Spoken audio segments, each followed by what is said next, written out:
we begin with some nail stuff, I guess? I think our nails should be good, theoretically. I was playing a little bit earlier and they were fine. A Jigglypuff has appeared.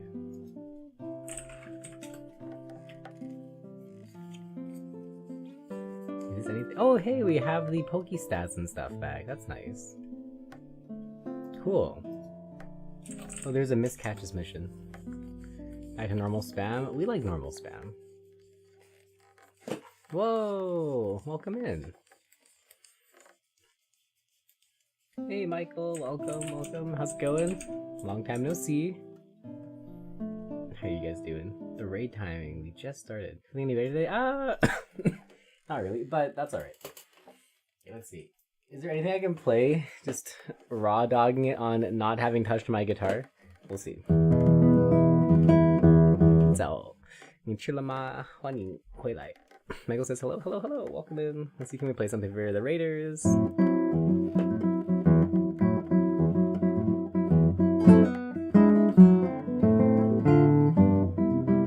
Here to keep the chill vibes? Nice. Well, then we'll play a couple of chill tunes for you guys.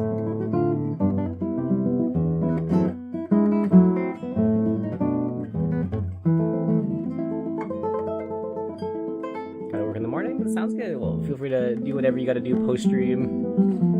But yeah, thank you for the raid.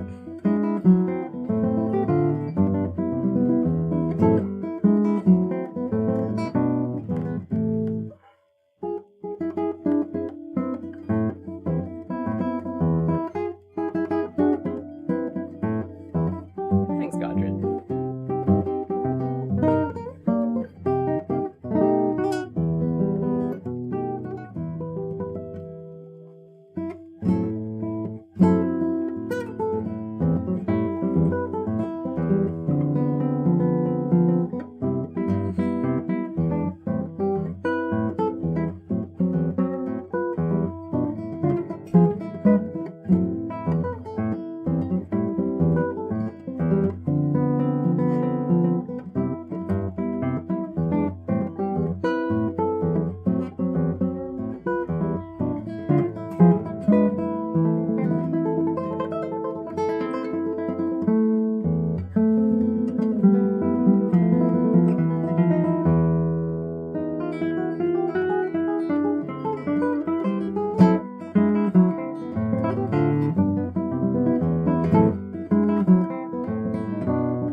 Alright, cool.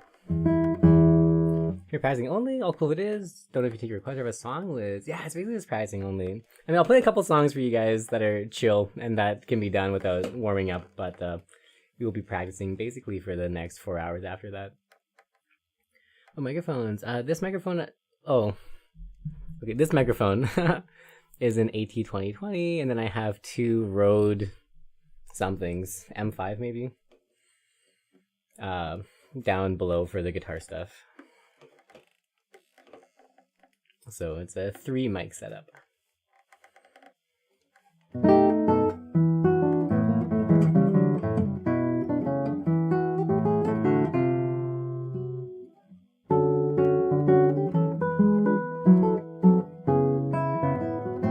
I think all of my gear is in the about section.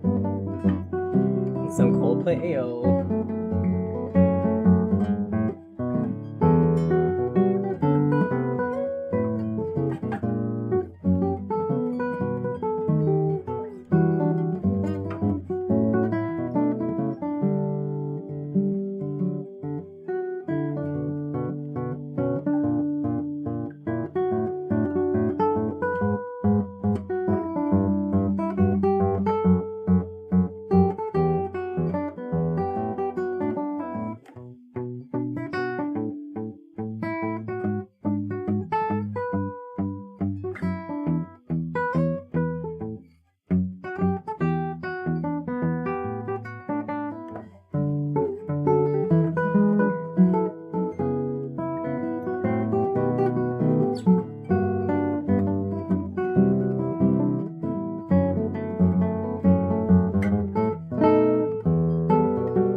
up super early. Welcome in.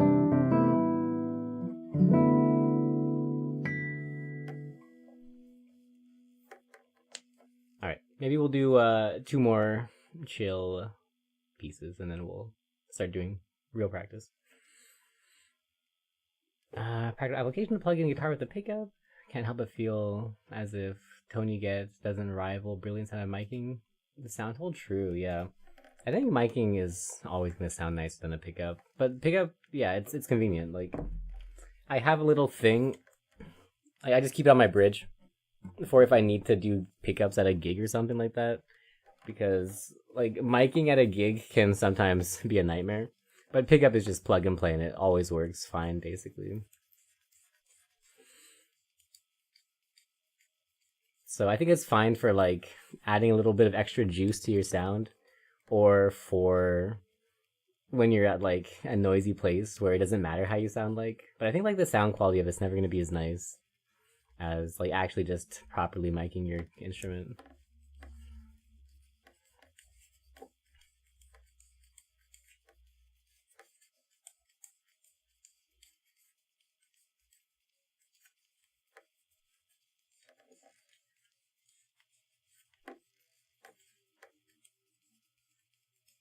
Okay, cool.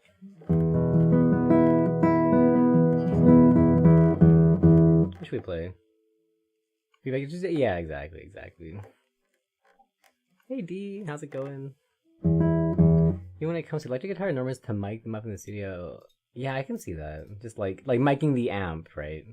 Yeah. I've definitely seen that done before.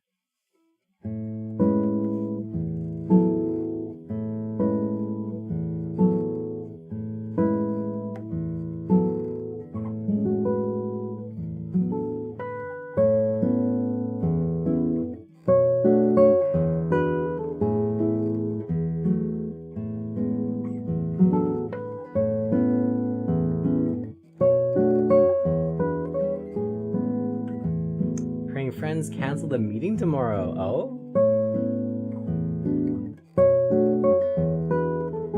Are you very sleepy?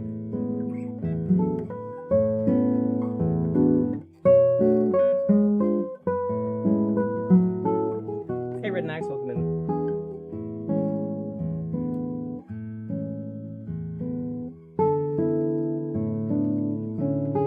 Oh, prefers line signal as the bass. Oh.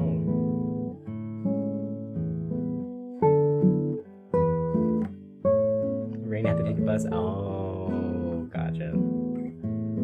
Well, introvert prayer. May your friends cancel and you not have to do it. Because I would never. But I wouldn't mind if.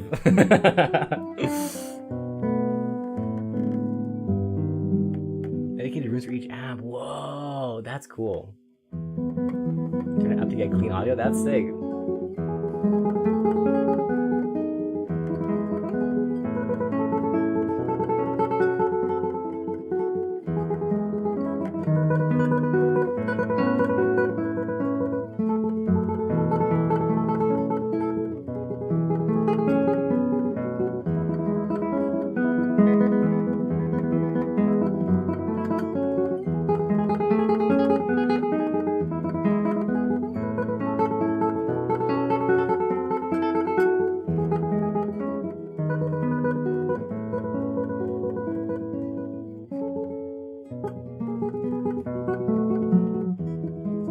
That sucks.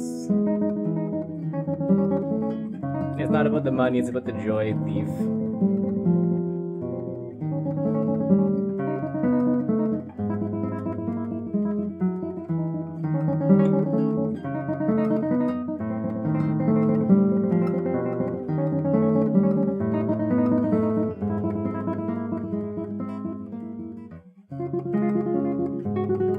Whoa, good for you, man.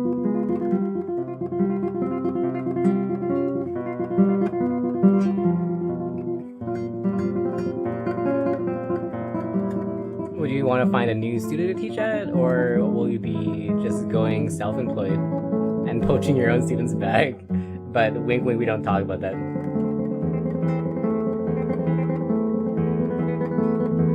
time fair.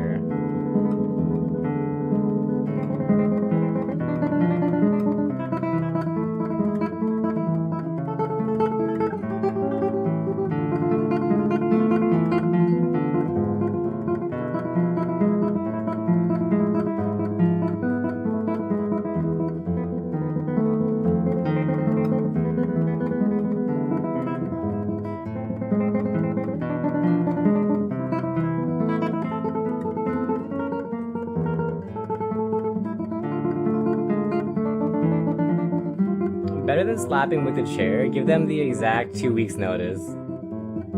Like, one, people hate it because it's really hard to find a teacher in 2 weeks, and also it's totally within your right and it's what you should do. The best way to get revenge against the music school is to just quit exactly on time. With no forewarning. Important.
Oops. There it is. It took us a couple tries. Don't talk about it. Anyways, let me catch one chat. Tremolo, yes. This is not Recuerdos, and this is a piece that we wrote. We might have played a couple wrong notes, but it's approximately the shape of it. Sound lovely? Thank you, thank you. Oh, cool. Okay, new studio plus at home. Students are finally having some students to the trial thing. Nice, nice. That'd be very convenient. Okay, speaking of which, I had a student come over for the first time in many years yesterday for an in-person lesson. We've been online for like years now, and they just finally decided to come in person. It's pretty chill. Hey, Uncle, welcome in. You even have to give 2 weeks, just cut communications and when contracts. Oh, that's convenient. Nice. Can deal with that, especially if they forget to renew. Also, we've done the voice piano collab. Maybe find some work at that. Yeah, fingers crossed. Antonio Badgeris, nice.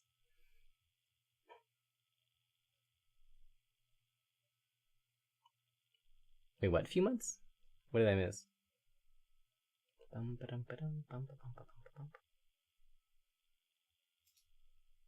Oh, not being Antonio Banderas. Oh.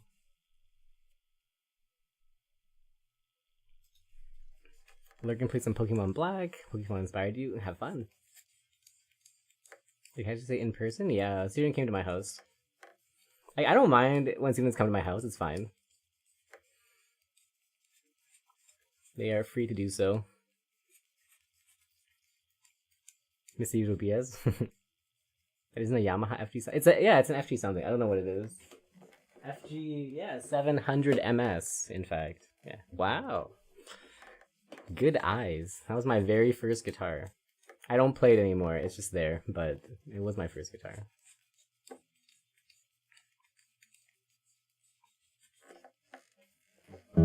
Okay, let's do some warm up and then we're gonna actually practicing. That was a fun little play music thing, but let's be more boring and more practice.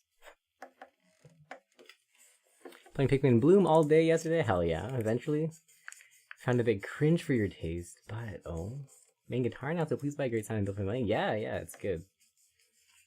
It was a solid workhorse for many years.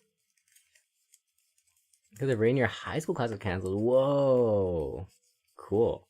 I don't think I've ever had classes canceled because of rain. That must be like some heavy rain.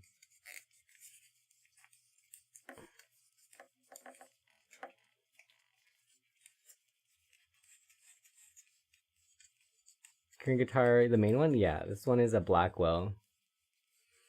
It is a pretty good classical guitar. Try another genre. Tell the genre or NA. GPS D&D already addicted? Oh no. What? GPS RPG? Oh, this looks fun. Oh no. Oh no! I'm gonna go show that to my friend to shield Pikmin Bloom. We'll get them addicted to something. In revenge addiction, you know. You got addicted to their thing, I'll get them addicted to your thing. Oh, that looks super fun, dude. Try it? No, I will get addicted to that. I know I'll get addicted to it. I know the Paraguayan classical song. Which one? Paraguayan? By, like, Barrios? Augustin Barrios?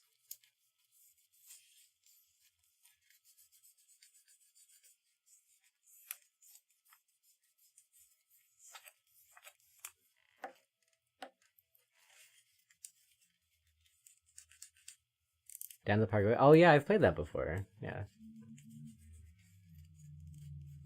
Now the feathered hat, that's right.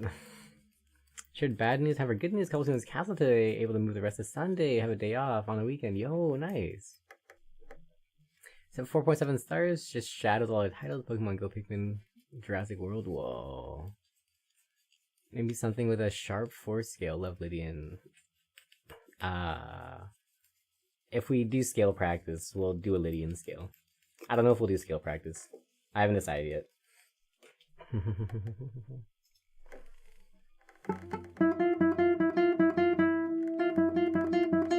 Can we get above? Hell yeah, dude.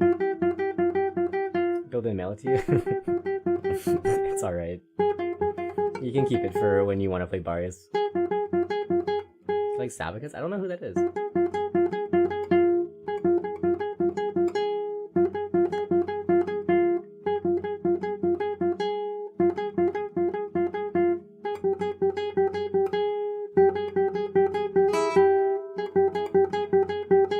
Dude, our pinky is actually like starting to be almost functional. I say as I miss a note. Twice. Flamenco guitars. Oh, I see. Yeah, I don't listen to much flamenco. I like it when it does show up, but I don't seek out the music too often.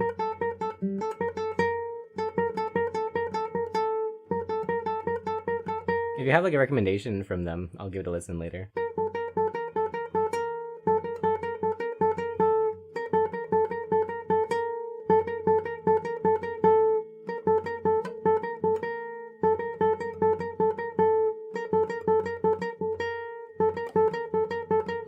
Discipline in of itself, it really is.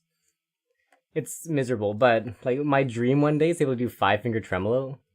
Link in the Discord, you can just put a link here, or the Discord, it doesn't matter. So like, normally flamenco tremolo is like P-I-A-M-I. Oh god, how do you do it?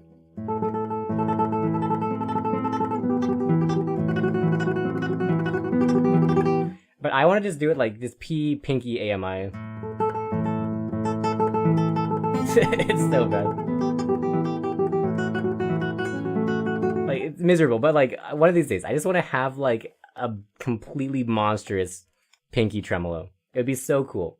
We're just like maybe a couple weeks into it, so we'll get there. But that's the dream, dude. My goal is the pinky tremolo.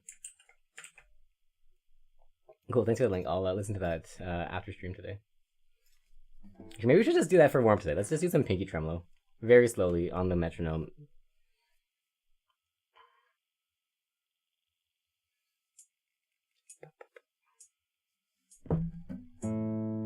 Pinky strength, is it on your fretting hand? Absolutely.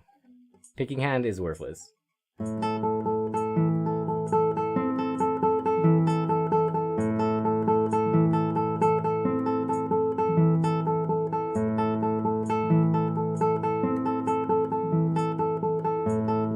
Should actual files.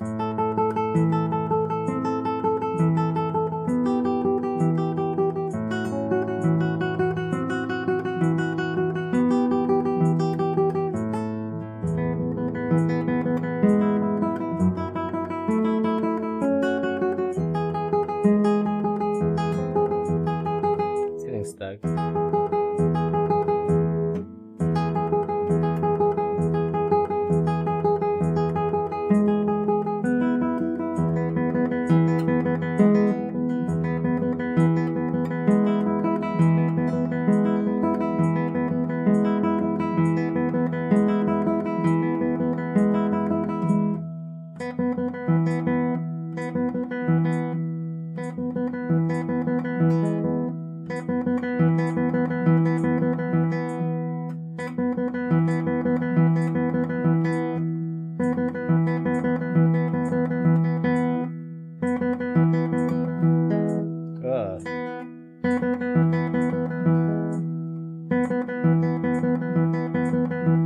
That's so hard, man.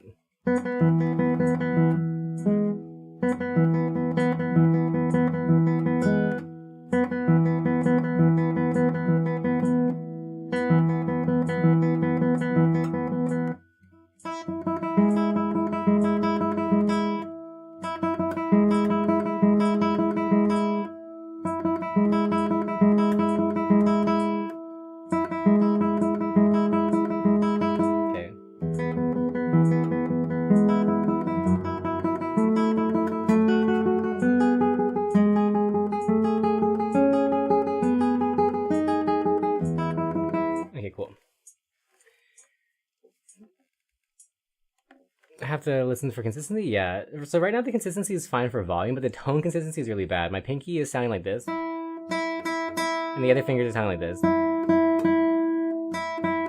So there's a very distinct difference. The pinky is not super nice right now, but well, whatever. It'll get there. It'll learn. It'll be taught by its older siblings to sound good eventually. Anyways, let's go do some left hand stuff, and then we'll go to Anki, I guess.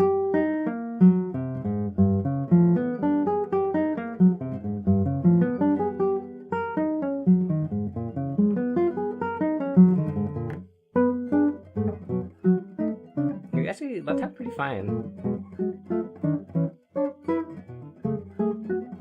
Yeah, I can't complain. Oh, this is pretty weak, actually.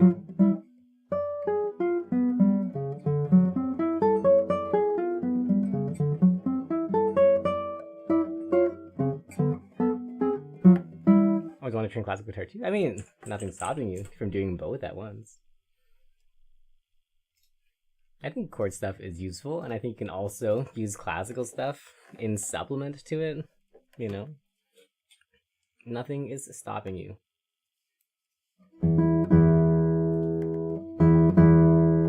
In fact, I think classical stuff can help the chord stuff so much, because classical is just doing chord stuff, but in more unfamiliar context, basically.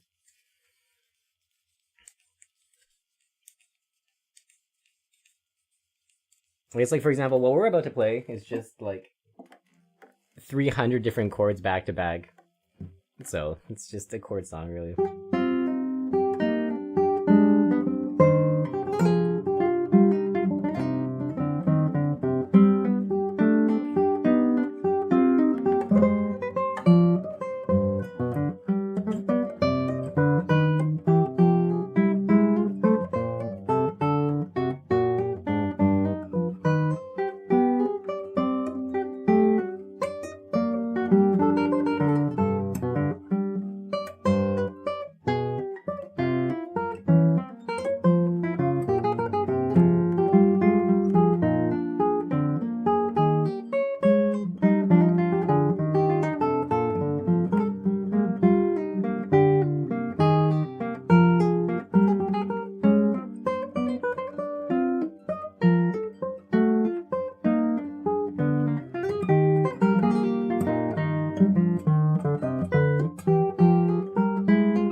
Boop, boop, boop, boop, boop. Like the stream is ready to get started. Oh, let's go. Nice. Inspired to keep going. Yeah, we stream like every day, so you can come back for fresh daily inspiration refreshment. For chord bounce, you push in more or use more of the fingertip flesh. It's partly pushing in more and partly velocity, I guess. Like, for example, like if I move my finger this fast, it'll be loud. If I move my finger like slowly, it'll be quiet. So you can accomplish that by pushing in more can help too. Like, let's say we want to like make the I finger louder, or the M louder, or the A louder. You can do that by pushing. But you can also do it with like velocity. And you can also do it by like countering the other fingers. So like let's say you move your I finger, right? You see how if I move my I, my M finger moves along with it?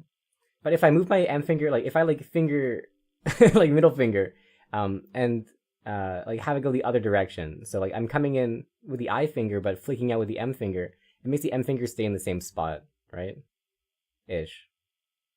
So if I want to make sure the I is super loud and the M is nothing, then I'll like push in with the I, but I'll like flick out with the M and A. So that my M and A stay in the same spot, but the I move. So like you can still hear like super quietly the M A.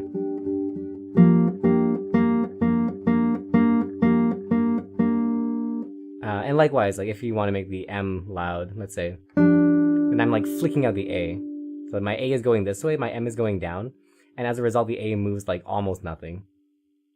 But if I just let my M and A go together, like they'll move a lot. So I'm like counter flicking the A outwards so that it doesn't move as much when I need to make the M loud. Or if I let it go, like if I let the M finger go and the A finger go at the same time, they're gonna be the same volume. But if I flick out my A finger, then it brings out the A more. And then the A is easy. Again, I flick out the M and I, and I just let the A do its thing.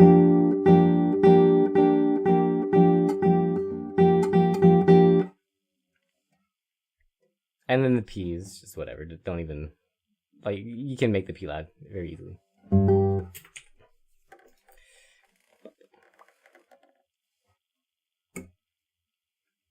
Have trouble moving fingers on picking hand independently. Had an issue with fretting hand. Ring and pinky are glued together. Yes, that's correct. They should be like that. If they weren't like that, then you'd probably have like alien tendons. So like no matter what, like they should always move together unless you force them to not move together. Like the pinky will move the ring will move the middle will move the index. Like these three fingers are they share tendons. So these three should move as a unit, and this one kind of shares a tendon with the M finger. Right. So let them move together. You can force them to not do that, but it'll cause a bit of straining.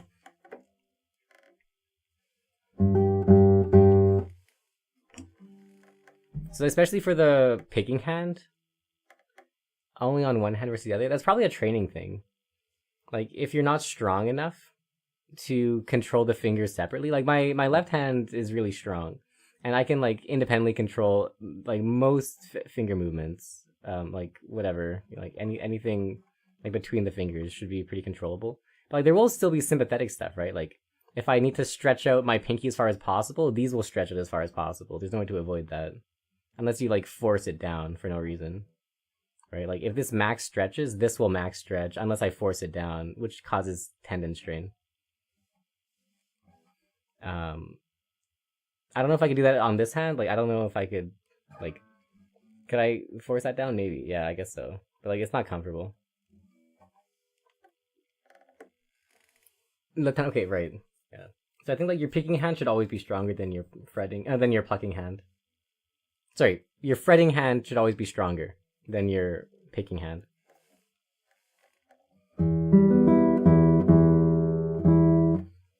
And I think for the most part, like on your plucking hand, like just letting the sympathetic emotion do its thing and taking advantage of it. So like for tremolo, for example, like it's not like individual finger just going like 1 2 3 1 2 3, or, right? It's just like it's a sympathetic motion that like starts with the pinky, ends with the index.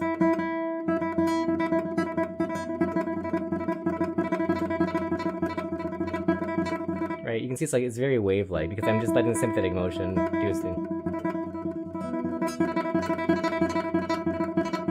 Right?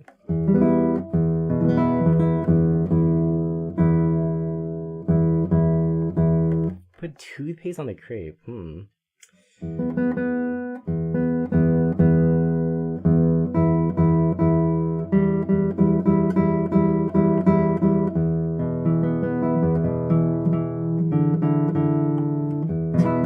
Okay, cool.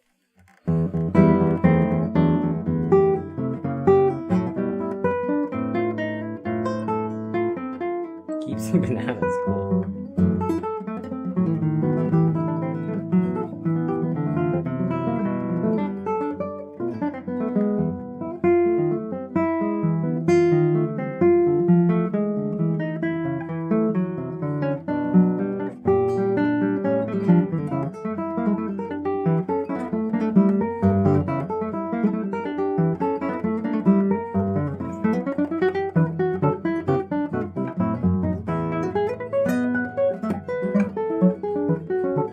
Yeah, exactly. It's very flowy. I'll move a bit into a better spot so maybe you can see like the right hand stuff, but like, it really does. I think the right hand should really flow if you can help it. Like just like coordinating things that are sympathetic with each other. How do you do that with your students? I don't know. Play loud, play quiet.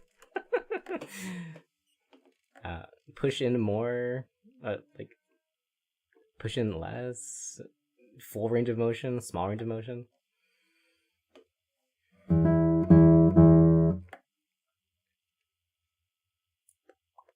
Hey, Game Sauce, welcome in.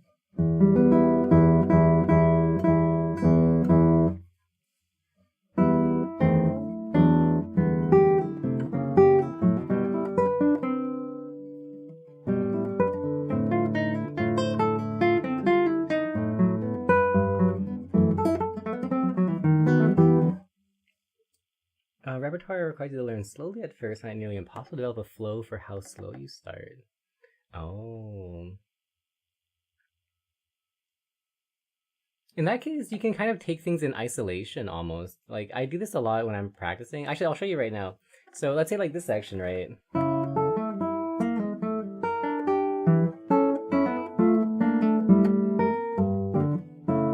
Like full speed is miserable. And I'm making a lot of mistakes when I play it. But we can just take it in like small little isolated bursts. Okay, so that's where our problem is.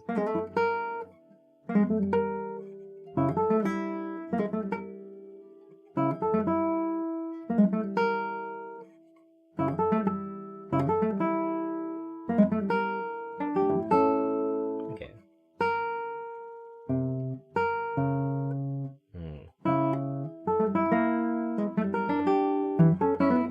Okay.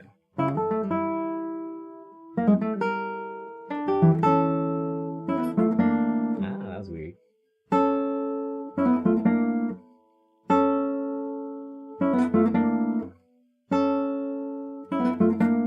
That's super weak. Okay, interesting.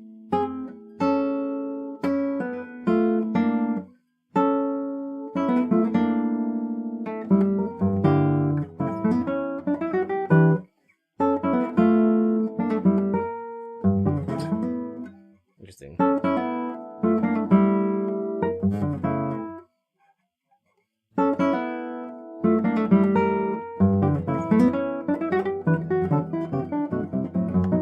Okay, let's try a bit slower and then we'll move on. Still making a mistake there.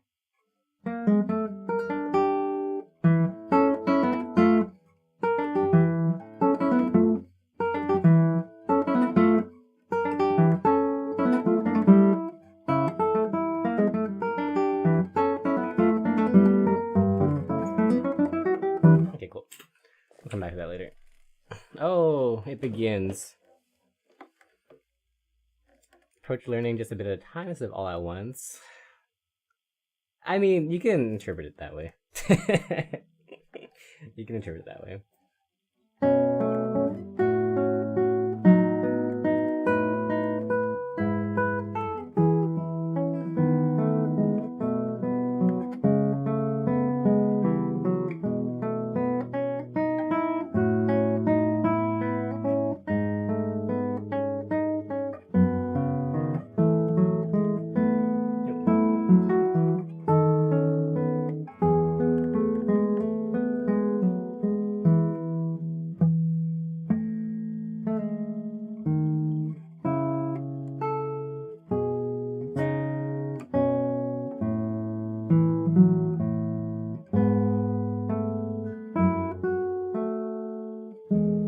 Cool.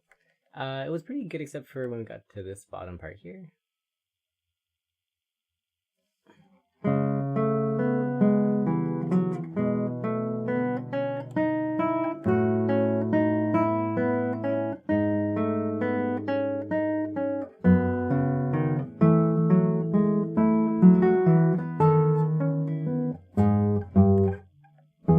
Can I borrow that for a couple of your students? Yeah. Just remember, everyone, that if you are going to suggest something similar to that, always add the downbeat of the next measure as well. So, for example, let's say like I'm working on this passage here. Like, don't just play this.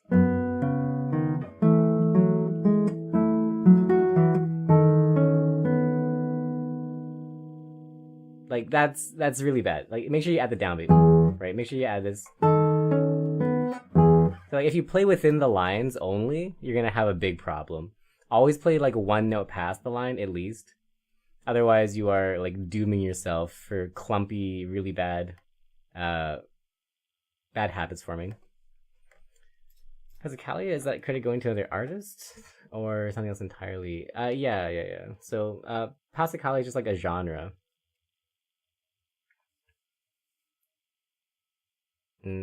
So like thousands of people have written Passacaglias. So like Sergio Assad is like this person's writing of a Passacaglia, whatever. But there's like a bajillion of them out there. It's just like a genre. It's like if somebody just like made a song called Song. This is Sergio Assad's song. If you set the brick, they'll topple easily. If you overlap even one peg, come strong. True. Make sure not to avoid it when practicing. Timing and counting and timing always intimidates you. Okay, so let's say like you're playing music. Oh, let's take a very small example because it's easier. Let's say you see how this is like grouped in 3 notes, right? There's like little 3 beams here. If you only play those 3 notes, you're gonna suck. If you play one note past it, you'll be great. So like if I want to play this opening section, cool, and then I want to play the next 3, cool, next 3, cool, next 3, I'm gonna suck. I'm gonna be awful when I try to put them together. It'll be like, I know how to play that, and then I know how to play this, I know how to play this, I know how to play this, but you've wasted your time because you don't know how to put them together, right? You're gonna perform. But if you practice this way, and like you just go to the next grouping, just begin the next group, so you know the transition, and then the next thing, and then the next thing, right? Like always connect to the next thing. Like if you only practice within the lines, you're gonna suck really badly. And so like when you're playing like a single bar, if you only play this bar, you're gonna suck. You have to connect it to the next bar just so you have the transition to what's happening afterwards. And then when you practice this, you go from like here, let's say, to like at least the next thing. And when you play this, like start from here. So like there's always like an overlap of whatever you're practicing. Otherwise, it will be miserable. You will have a very bad time. It'll be frustrating practice because you'll put in effort and you'll get no results from it. Or you'll get disjointed results from it.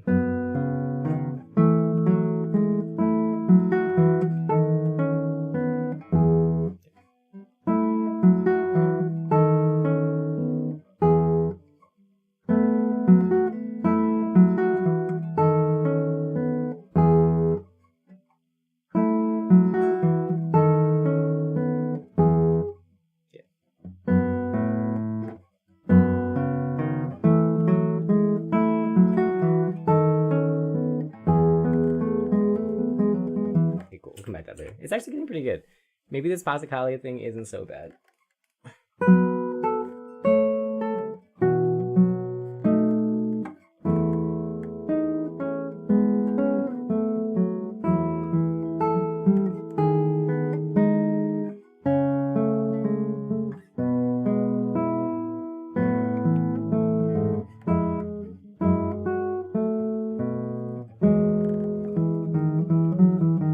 There I was confused about if I want to use 1 or 2, and I used both 1 and 2, which was a bit silly. Let's not do that.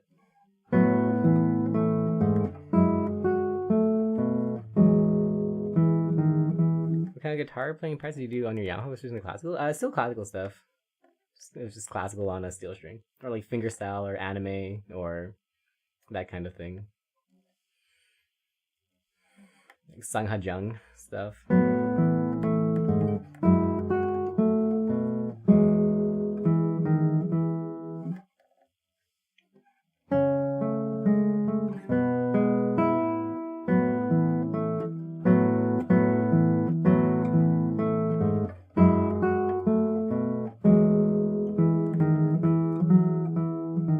Okay, that's actually not too bad. Let's go from here.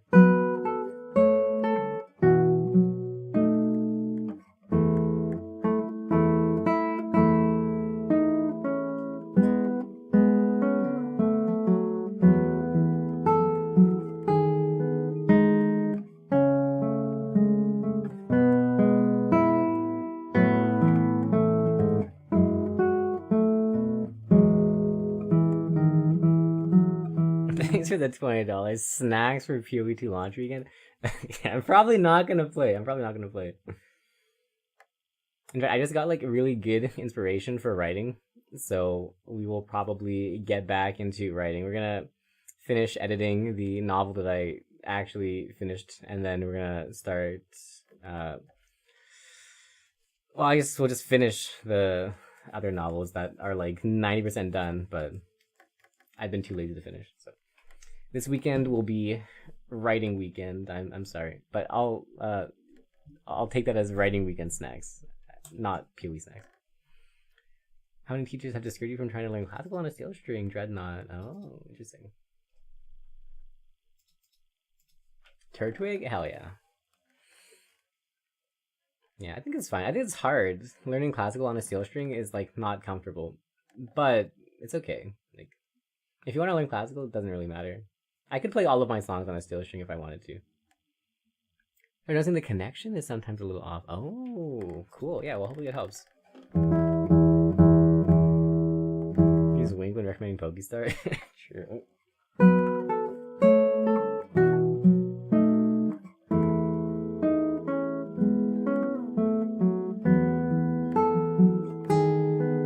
That's weird.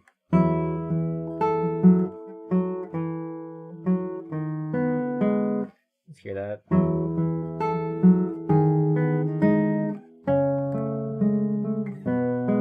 What a beautiful inner line. Let's focus on that. What does that sound like?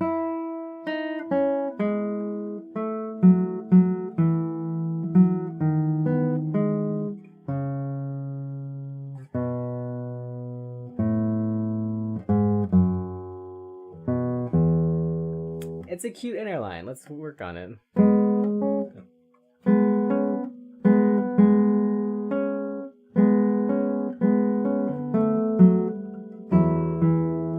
Let's bring the eye a bit more.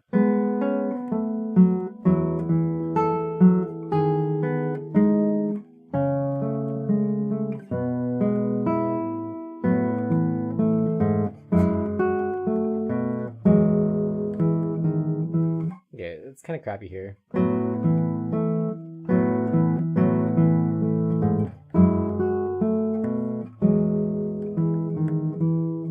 Okay, nice. Come back to that one.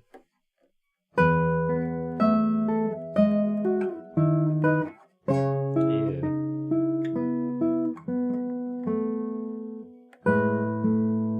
That's not good.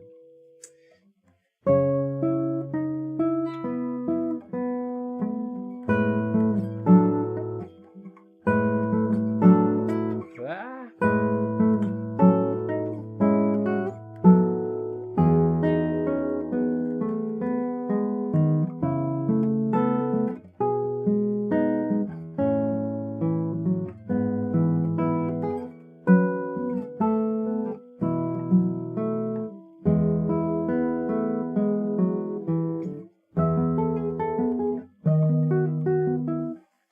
White Rabbit? Name sounds familiar. Is this a new account? Hello, Pixie. Sweet chords? Thank you. This is a super pretty piece. Back to horoscope racing PvP. See if you can beat your 1620. Currently 910. Ooh, good luck.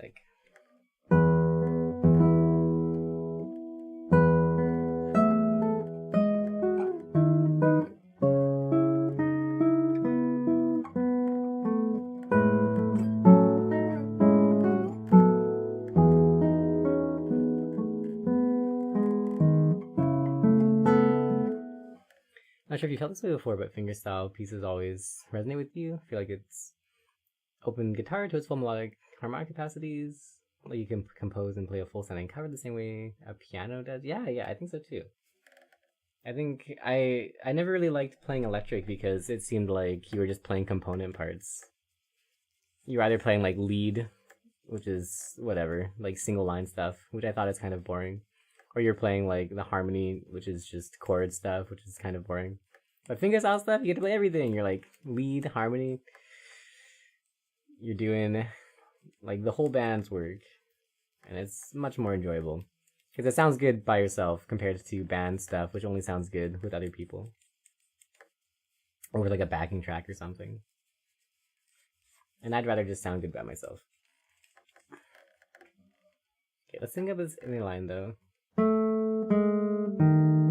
So that's a Passacali, we should bring that out. And then where's the top line? Is this it up here? That's an inversion of the Passacaglia thing.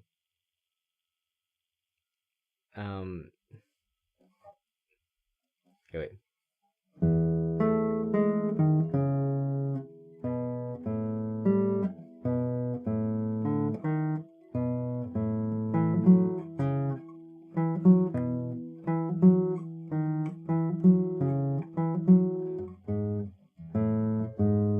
Okay. So it's right.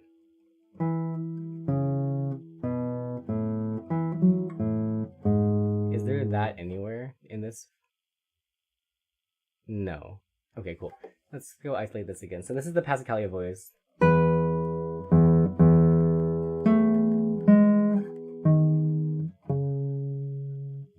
Okay. Yeah. Am I a dumpster?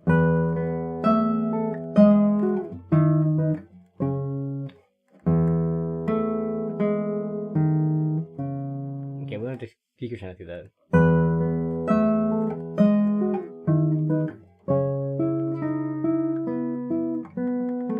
And then the Passacaglia voice is kind of at the top here. The shape is there, the notes are not the Passacaglia.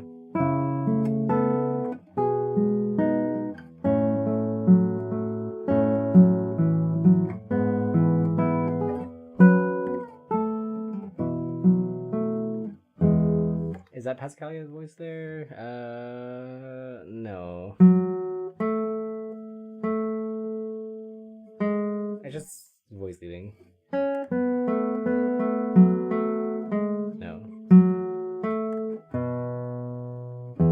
No. Okay, so now those are the Passacaglia voice. So it's only this.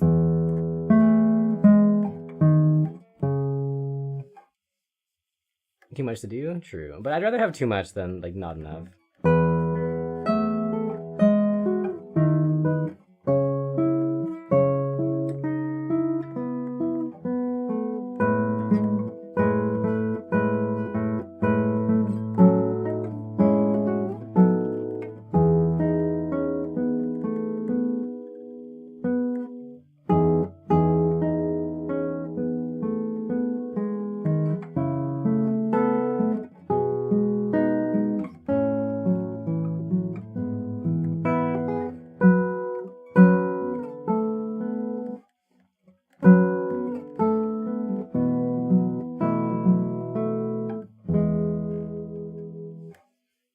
Safe haven and having that full range of notes.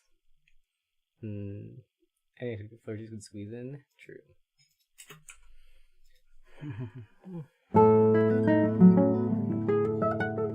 But then you look at like some like orchestral reductions, which like you're playing the whole orchestra on piano, and then you just have like a black page in front of you, and it's a lot. So there's definitely pianists can play 10 notes at once. Let's throw 10 notes at once in there. Sometimes in the music that you see, and it becomes a lot.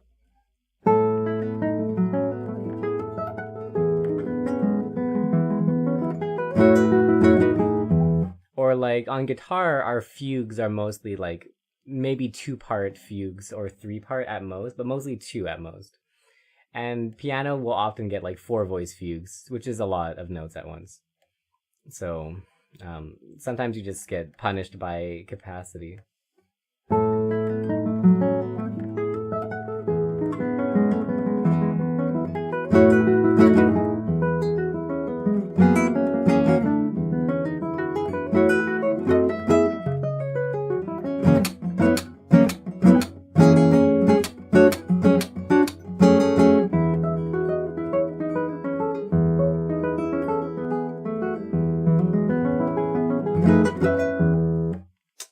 Kind of sloppy.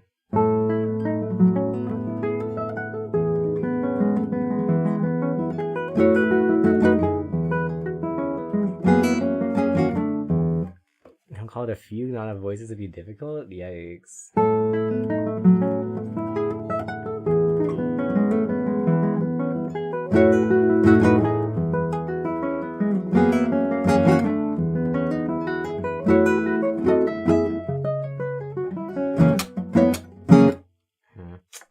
Sloppy, you don't know how to fix it though.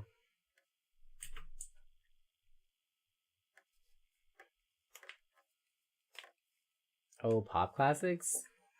3 is standard, 4 is common, 5 is about the most, 6 is having a couple times, 8 voice grows. That's just like notes, dude. That fully just loops back to just being like homophony.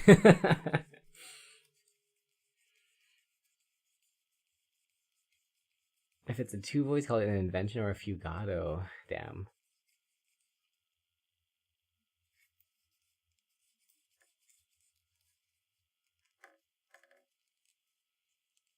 Hot take, I think having too many voices in a fugue makes them sound bad.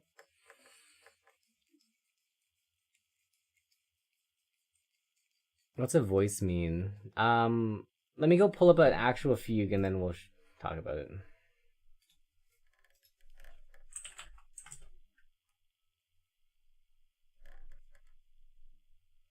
So in like species counterpoint, normally you have right. So like normally you have like different lines. So let's say like here I'll play the fugue voice for you. This is the fugue subject. Subject means just like you're gonna hear this 1,000 times in a row.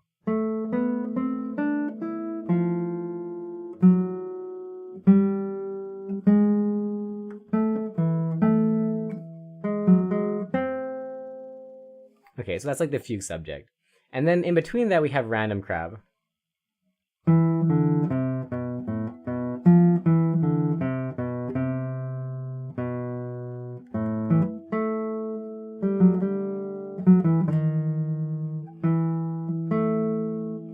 Okay, and now here we can see that it's split into 3 voices. So I'll play like voice 1. Voice 2 comes in. Voice 1 still at the top here.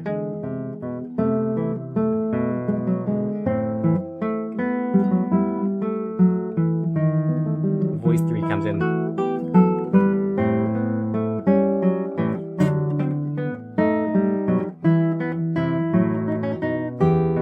We're still in 3 voice texture.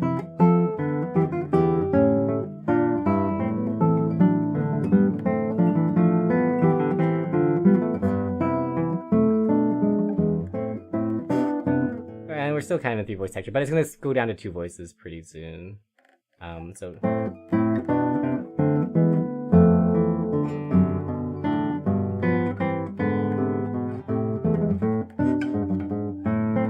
now we're in 2 voice texture. Back to 3 voice texture.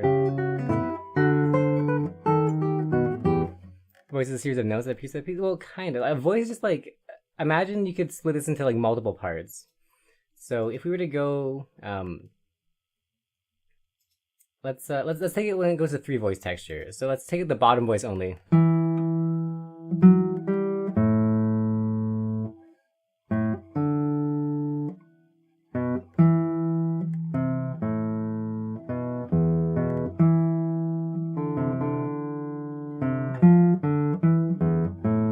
Right? So I can bring that out as like a separate voice. And let me just play this. We'll bring out only the bottom. Sorry.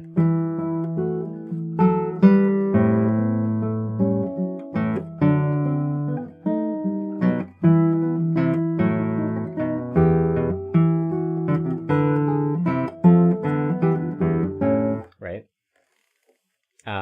Or I can bring out the middle part. Let's see.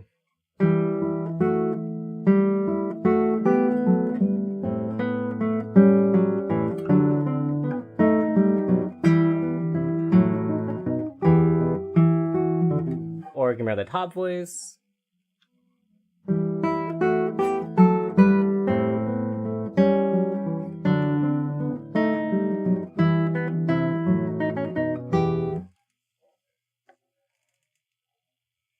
Right, so then we put it all together and we have the 3 voice texture.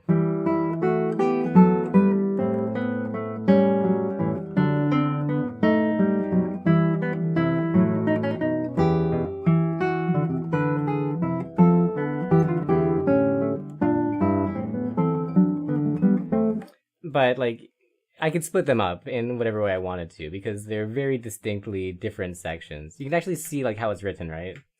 Where we have like actually different stemming for all of these. Yeah.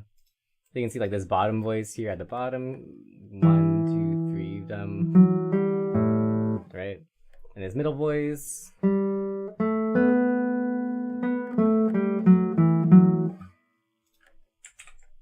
And so on. Playing each voice at a different volume? Yeah. Or like bringing out the important old break beat seeds on a Walkman? Yo, sick. Left hand, right hand parts? Exactly, yeah. That's generally it. So this like doesn't necessarily apply to most music, but it applies to, like, for example, this, right? Like, okay, this also has voices. This is a like this Passacaglia, right? We have nice separation between the Passacaglia thing at the bottom and then other voices, right? So you can kind of see it.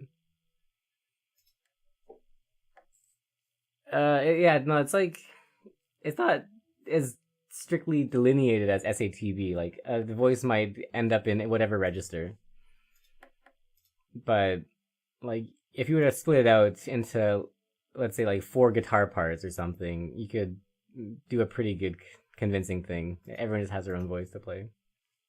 So like here, let's say like we have the bass voice.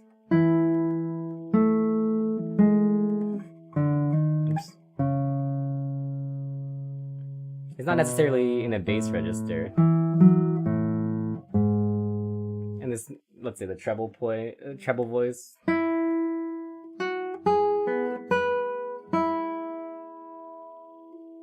Whatever.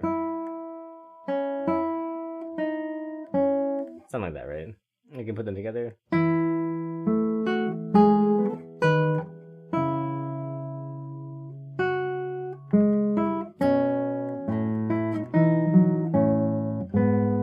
Then we have the middle voice that's coming in here.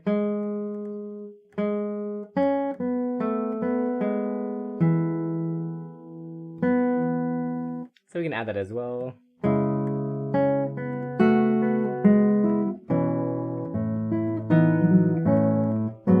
And so on and so forth. Oh dear, 867 for guitar.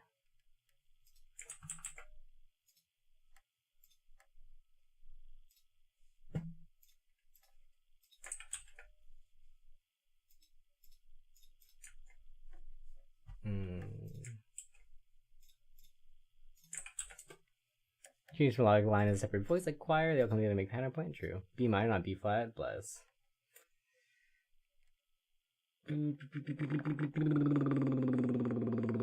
3 F sharp. Oh, dude, you're testing me, man.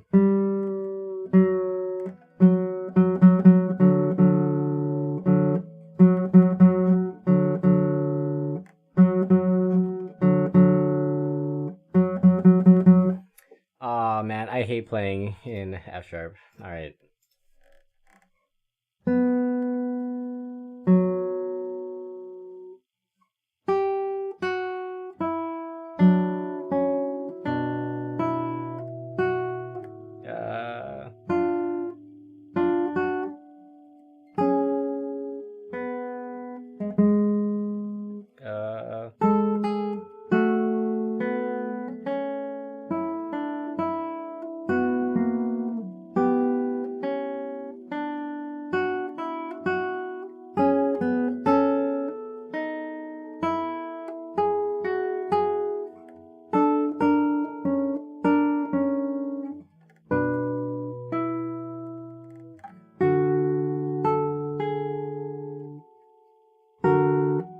Oh.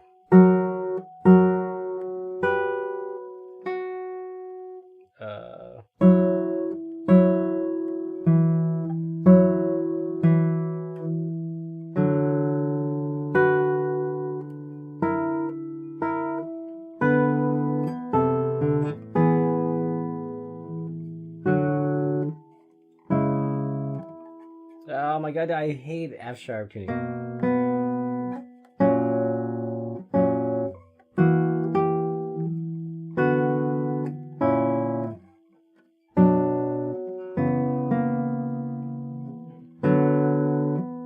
is such a good arrangement though, but man, I hate the tuning.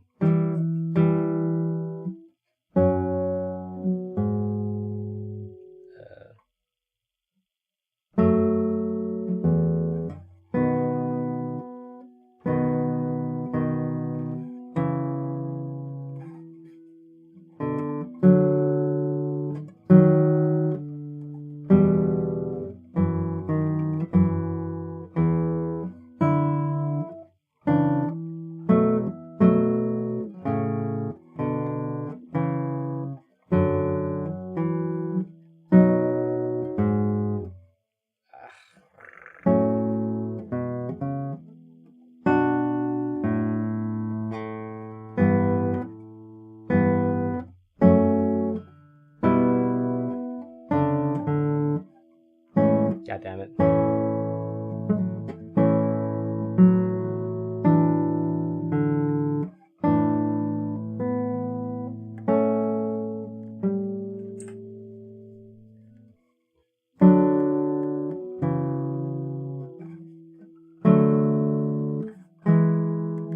I hate F sharp.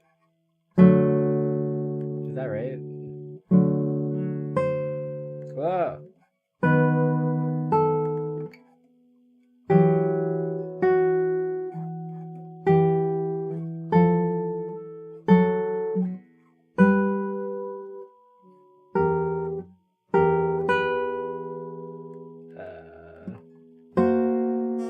Is that right? No.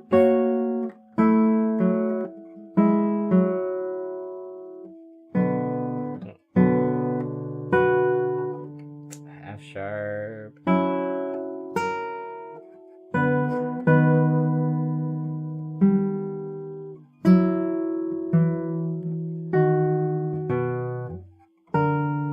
Whoa.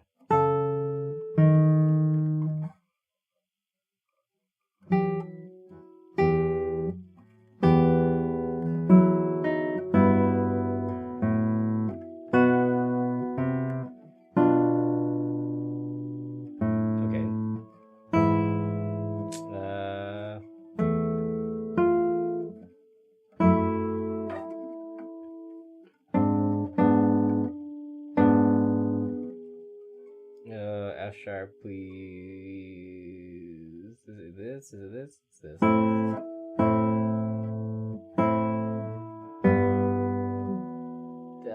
F sharp, where is it?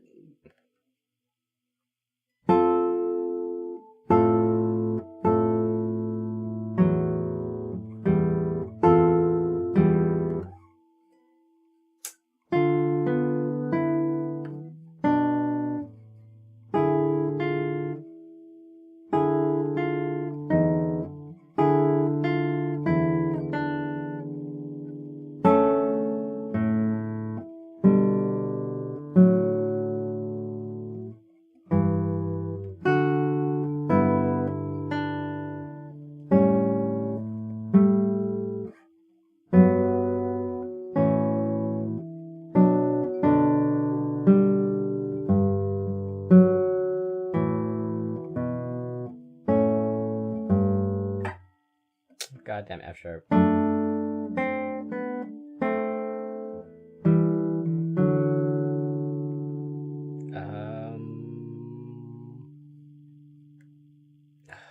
F sharp.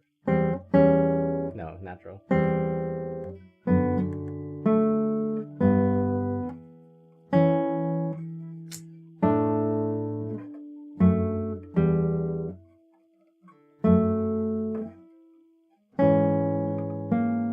F sharp.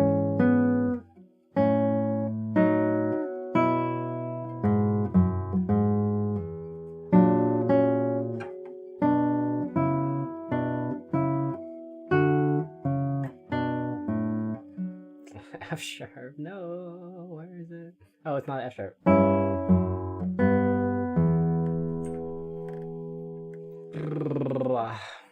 God, the F sharp.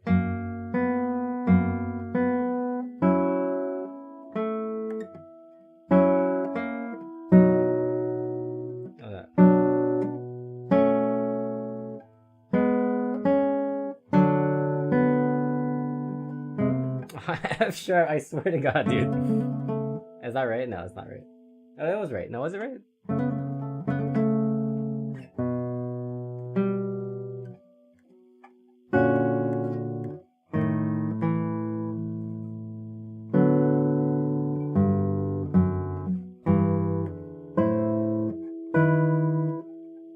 Is that right? That was right. Oh, that was it.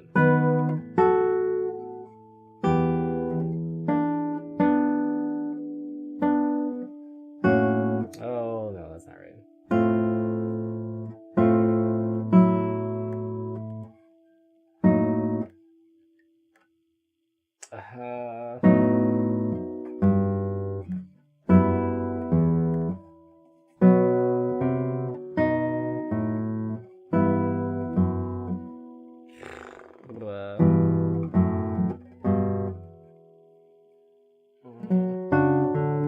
Is that right?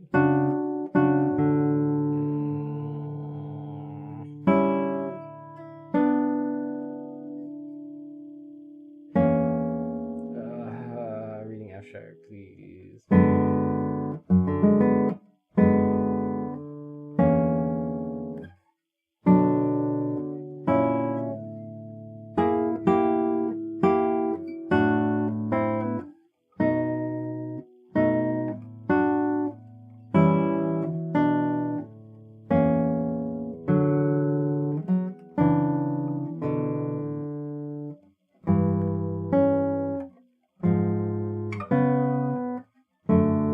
God damn it. It's so annoying.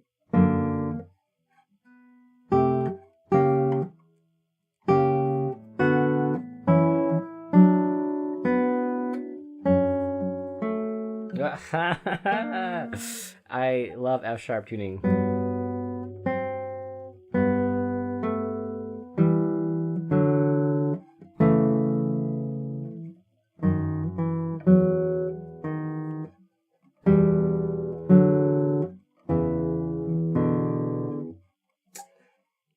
Where's that in F sharp? Open.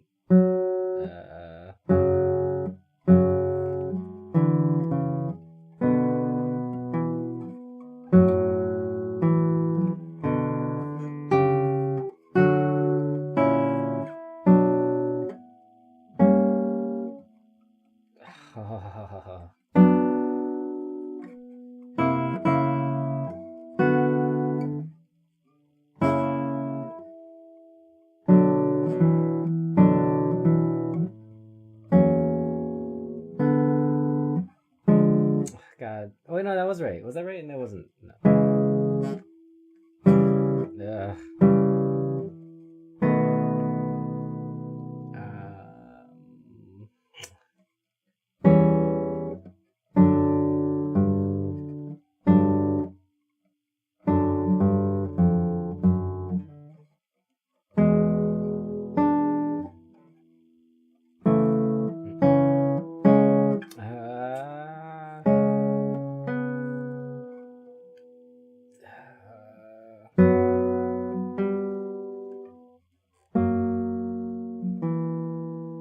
I'm gonna get this wrong for sure.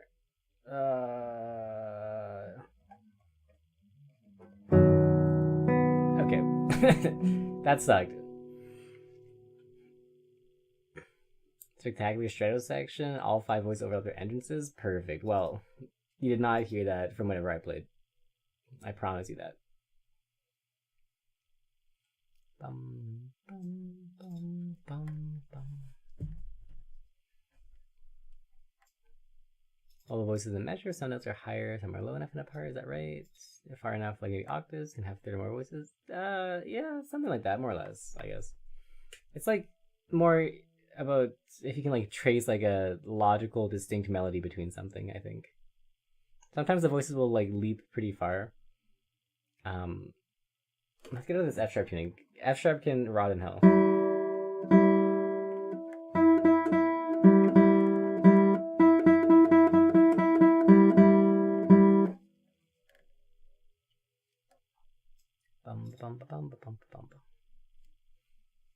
Turn off learning guitar sheet, sound of notes, octave lower. Yeah, that's correct. Guitar is always transposed an octave down. Your lost full of Kabu. Oh, interesting. Last time was horrific.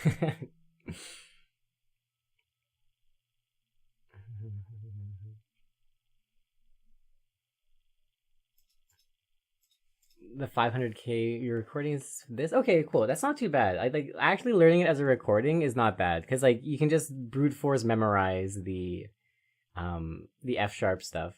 Sight reading it sucks, but actually learning it is not too bad. It's the same for like pieces in flat.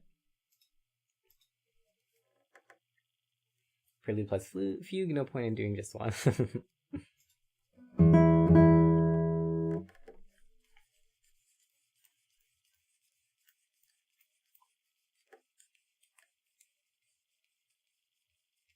Just pass the section of not hating yourself on a difficult section. Fair. I think I consistently hate myself when learning new music, but then it gets better. And knowing that it'll get better, I think makes the hatred lessen. Pretty and choral, much easier than this? Nice. Well, I guess we'll see when the time comes. But I definitely would not mind learning recording that. It's a good arrangement. It's a nice tune. It'll be hard to isolate those voices in that thick of a texture, but it'll be fun. It is a... I will pre-accept this as a recorded piece. I mean, you can change your mind, but it has gotten the stamp of approval.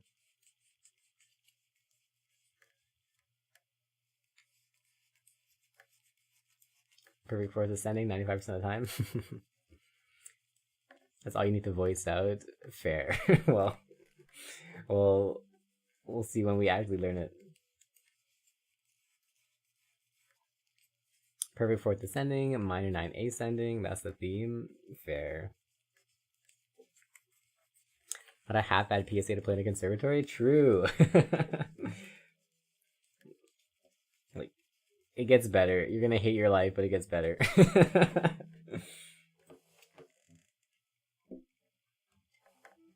That's all piano's voice out anyways. Fair. Well, again, we'll see when we get to it.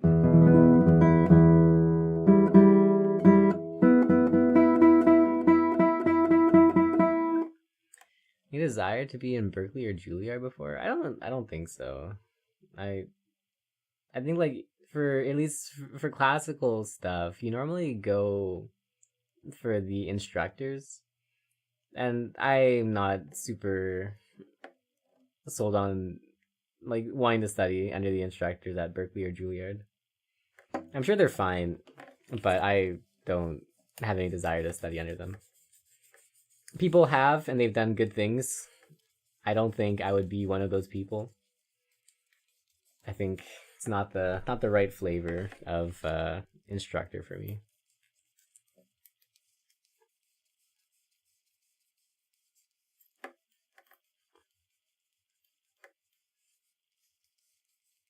I think the bigger thing about studying at Berklee or Juilliard is having the name Berklee or Juilliard attached to you. And you can use that for whatever marketing thing you want. It sounds more impressive. Probably will get you more opportunities from like the general populace. But in terms of like actual skill development, I'm not sure if it's actually your best choice. Yeah, it's good for like name connection opportunities. That's correct. I don't really care too much about those things. I'm a hermit. So I, as a hermit, care mostly about just skills and people that could help me with like the things that I'm weak at musically.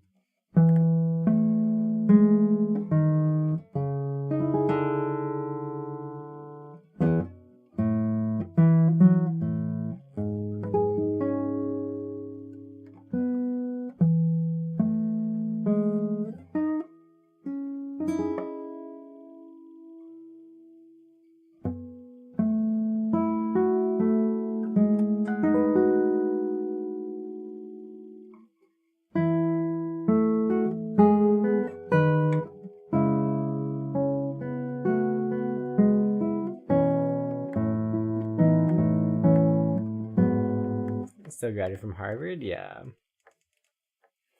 The names are good for name stuff, but I feel like that's for like a different kind of audience or a different kind of career that I'm not into. They may do as they wish. It's not my teacup.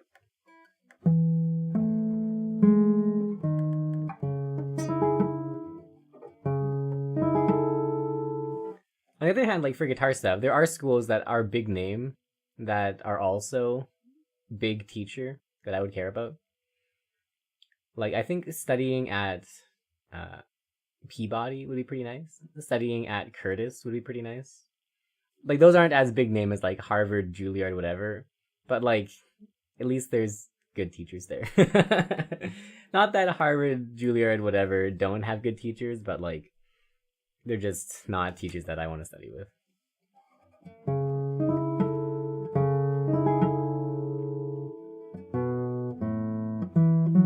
Curtis is a huge name. It is. It's like Harvard versus Yale. Yeah. Oh, Yale is also a school that I would study at.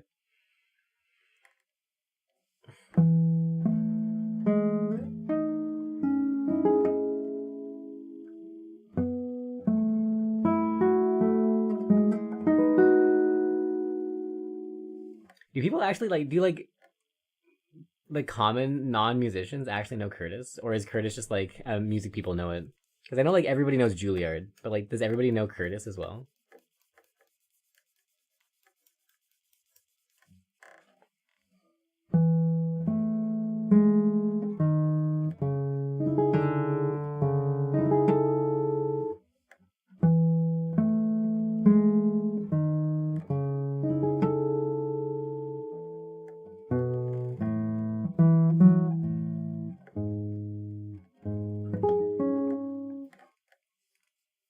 I think people know John Hopkins. People associate with that. Okay, right. Curtis is more niche, yeah.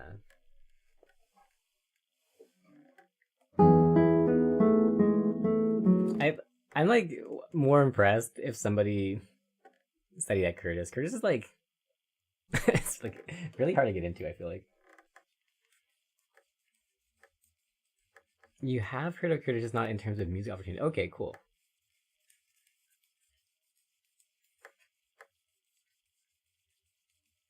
Really good prof teaching somewhere obscure like Southeastern University of North Dakota West Campus. Yeah, exactly. Like, there's someone I really want to study with who's just in like Denver, Colorado. It's like, okay, I guess. Like, is it worth studying with them? For sure. Do I want to go to Denver like just for that? I don't know. I mean, maybe. Or like randomly like Milwaukee. It's just like it's like God resides in Milwaukee for whatever reason. It's just like, do you want to go to Milwaukee for anything? I don't know, but like if you study guitar, like basically God lives there, so it might be worth it. But also like it's just in Milwaukee, which is just very funny.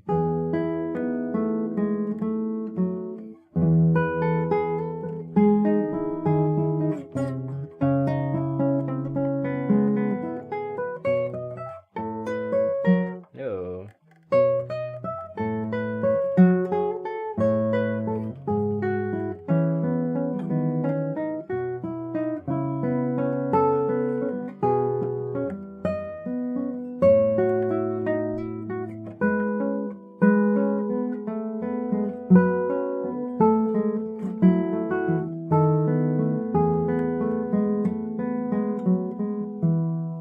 Has Juno teaching at and working with Oxford and Cambridge universities? Cool. I don't know anything about the music scene over there, but good for them.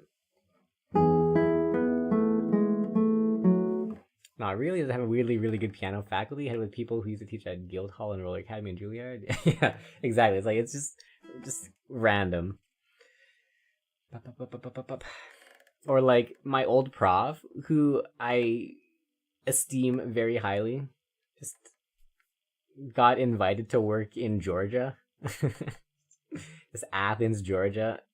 which is like not a bad place, I guess. Just but like they have like no music department, and then just like this guy just there, just ground upping a pretty strong guitar studio.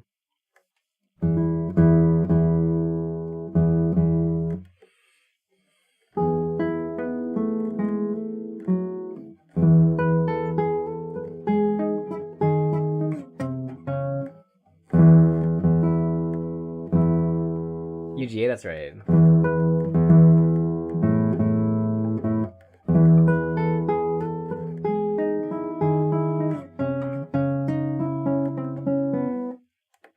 Somebody's musical, yeah. Like in their defense, they actually offer a lot of scholarship bursaries and teaching assistant things, so that you can actually afford to go to school in the States. It's pretty, I mean, like for what it's worth, they're putting a lot of money into developing the music program, so good for them.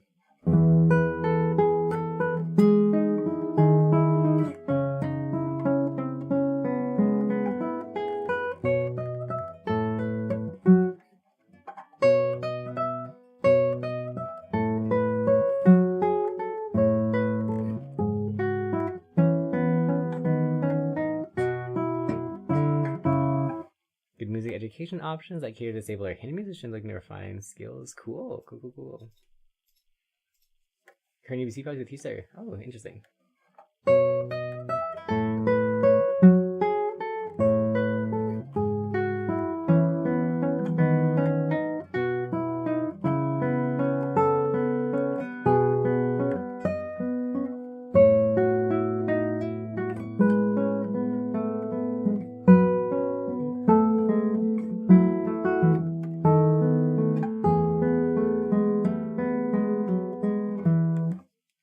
Play Cliffs of Dover. I'm pretty far away from it.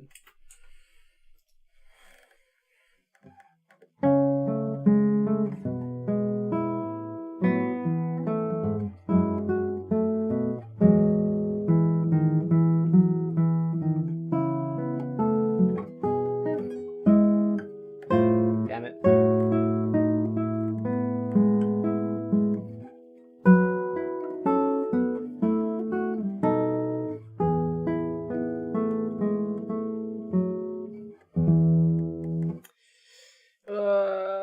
Okay, let's fix this shit. Whoa.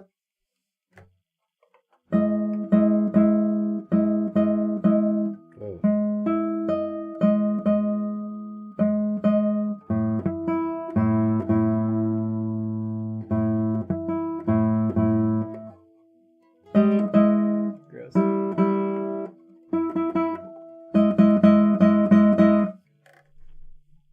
Blind, learning disabled, neurodivergent. Whoa. Cool.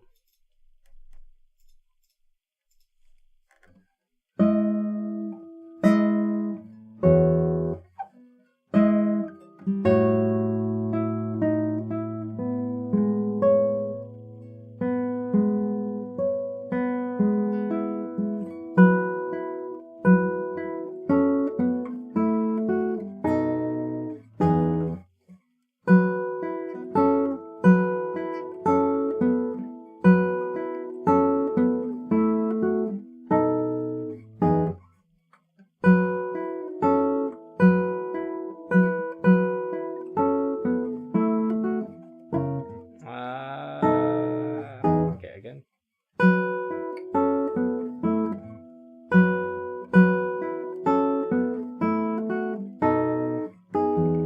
Okay, we could do a risky thing or a secure thing. The secure thing is secure and it sounds better, maybe. But the risky thing sounds even better, maybe.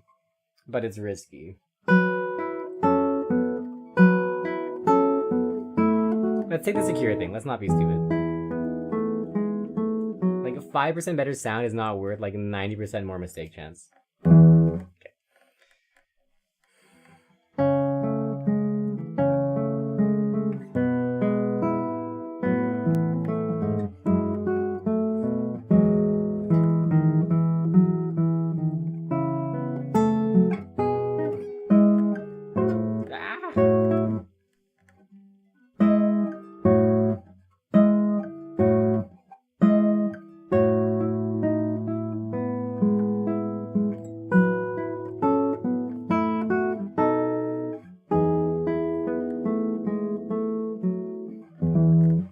played or seen Pokemon barely? Yeah, I did not play much Pokemon either, but the Poke thing is fun. It's like a nice break between doing nothing. Bum, ba, bum, ba, bum, bum. Wow, it's so hot today. 24 degrees at 1 in the morning. Disgusting. Ooh, Badger fail? Ooh.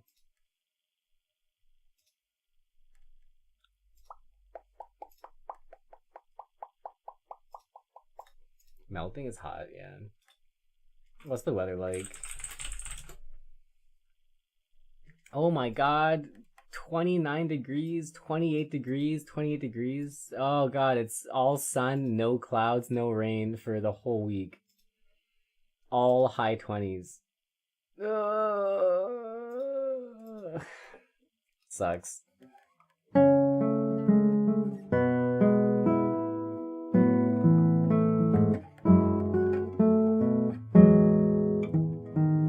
'53, hey, not bad. Smosh had the Pokemon video. Oh, that was pretty funny. That's old, man. That's nostalgic.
Gets better. It's still not good, but it gets better.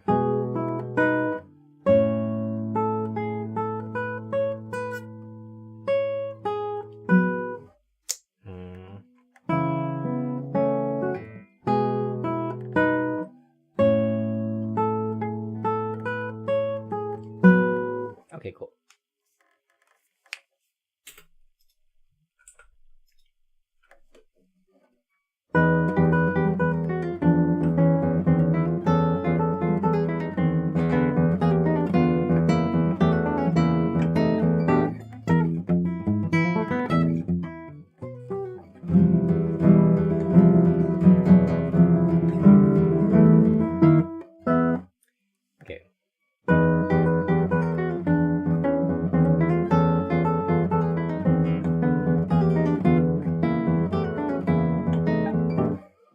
A dodge? That's a great piece.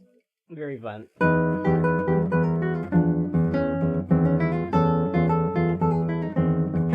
If I hear even one note of it, it's stuck in my head for like the whole week.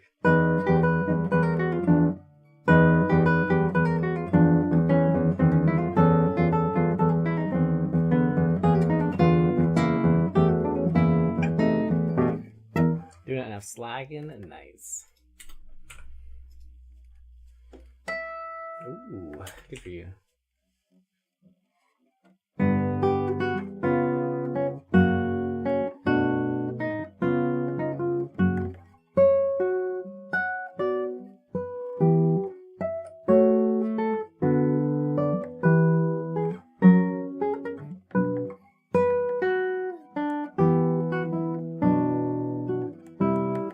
Any classical guitar YouTube channels? No, not really. Sometimes I'll like stumble onto a video of theirs or something like that, but I don't spend much time on YouTube.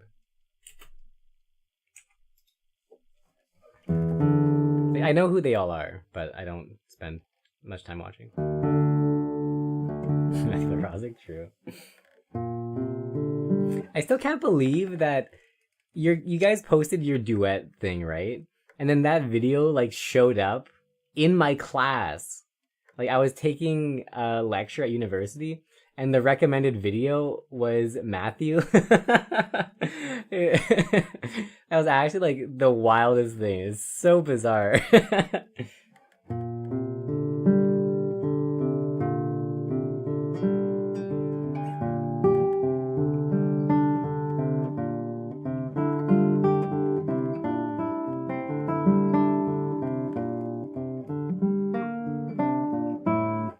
Say most of your awareness of classical sensory YouTube videos. That's fair. That's fair. I think you can get a decent picture from those people that you mentioned. Who's watching? It really did feel like it, man. Like, what are the odds that the class that I was taking had a Matthew Larazzi video? DuckDuckGo doesn't work on YouTube. It wasn't even my account. It was my teacher's account, like my teacher's YouTube account. I was in their class, gave us a video of one of our long-time friends. It wasn't even a big video. It was like 100 views YouTube video, and it got recommended alongside whatever thing that they were showing us in class. It was nutty. It was actually just cosmic. Or YouTube algorithm just knew I was in that class. YouTube follows Matthew? Maybe. It's very possible. I mean, she was French, so who knows? Search Cavatina or something? Maybe.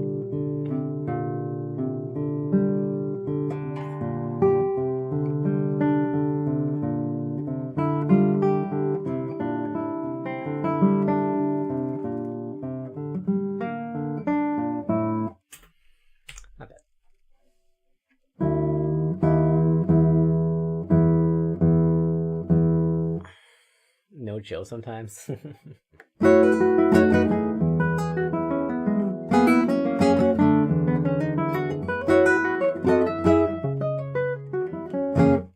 Not bad.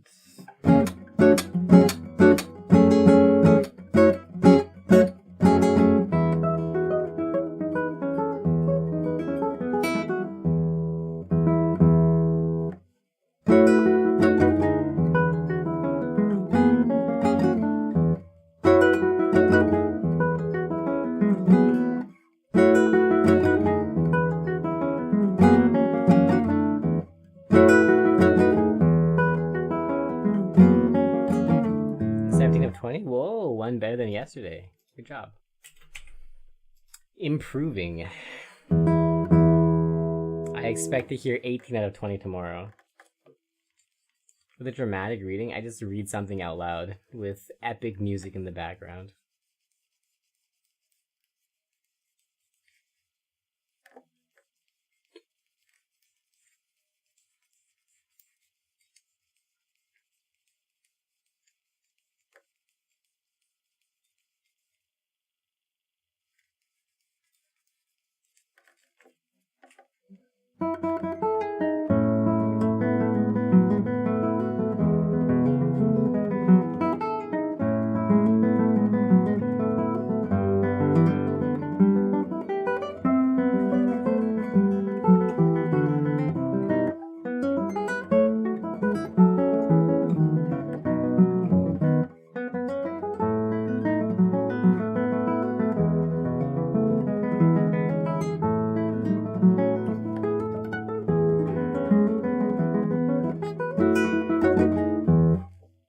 That you'll get as many, but you'll try. Good luck. The 100th one or so. Okay. You have in-person one-on-one lessons, video chat lessons, YouTube group. I do in-person lessons or video chat lessons. I don't teach group stuff.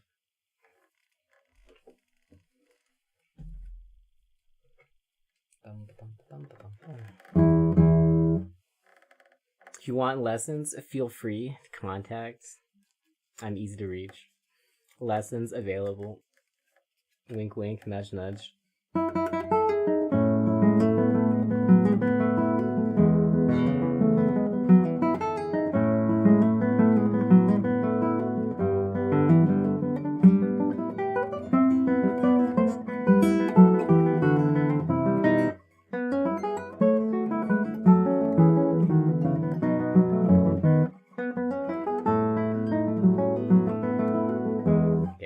back. That's a bit weak.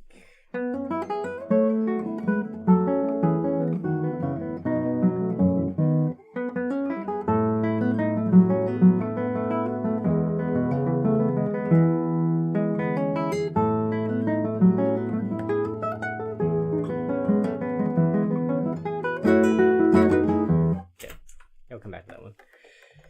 Fugue.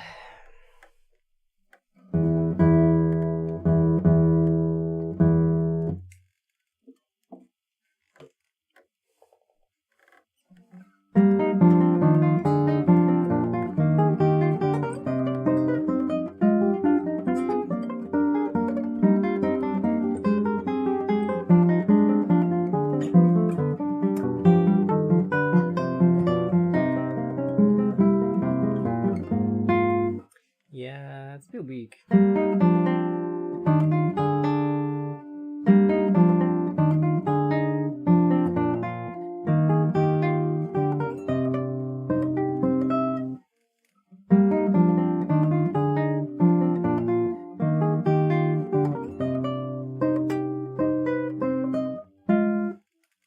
Bother you when you can pay for them? Sure. Thanks for calling tips. No problemo.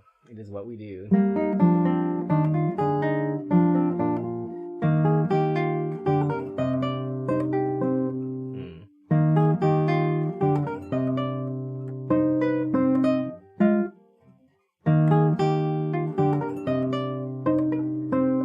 Why is that so disgusting?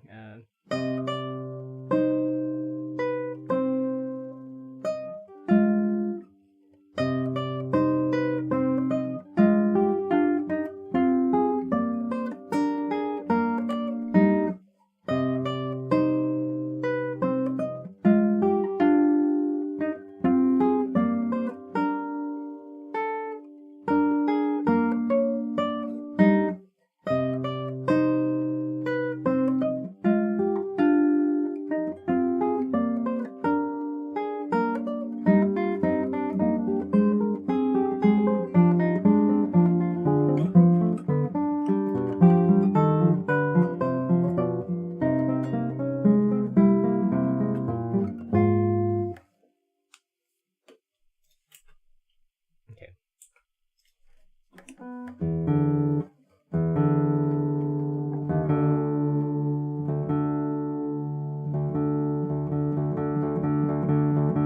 The price hasn't been updated. let me do math. The price might have been updated. Let's see.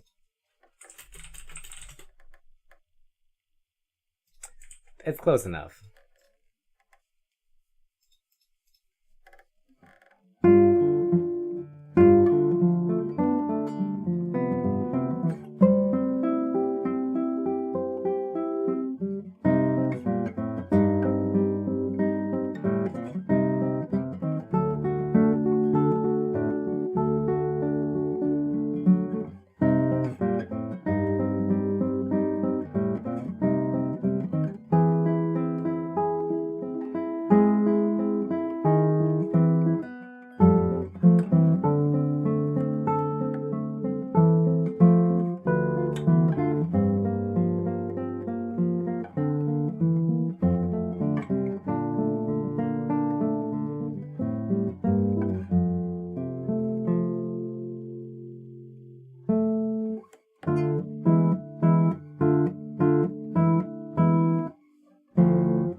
Same like this PO box. Have we removed the PO box thing yet? Because I feel like it's never happening. Oh dear. What is even in my about section? We should add an Anki panel, by the way. I was thinking about that. Have I removed the PO box thing? Okay, we have. We have, right? Yes. Think sadly you did. Okay. Good. Good. We should add an Anki section, dude. Let's shill some Anki.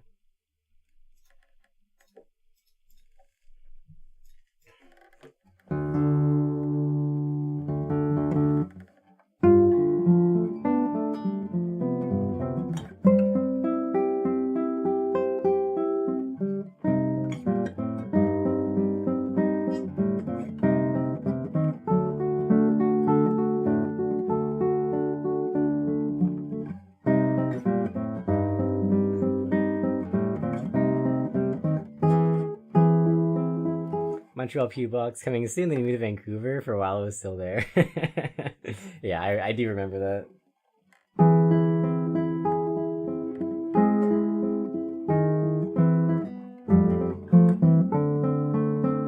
The guitar support for yeah, I have a little magnetic support thingy. Convenient. Are they essential? I think some way of lifting your guitar up is pretty essential. I think there's no way to be comfortable and ergonomic without having your guitar raised to, like, at least a little bit. Hang around the intersection at odd hours in case you're running nearby and want to drop something off unannounced? No, you'll never find me. I don't go there, ever. There is exactly a 0% chance you'll ever randomly encounter me there. Because 1, I don't leave my house unless I need to. And 2, I never take that bus. So you'd never find me at that intersection.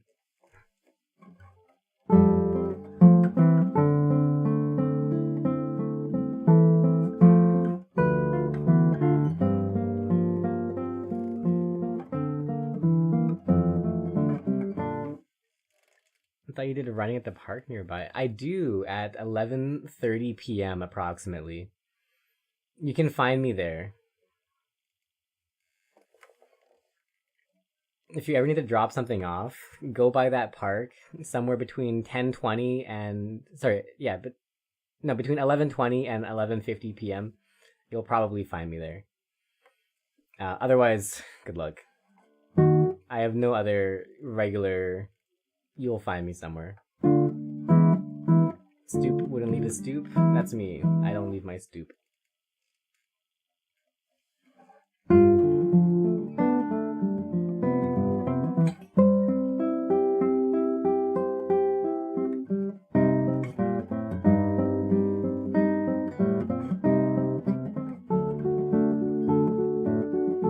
Getting an honorary first, yes.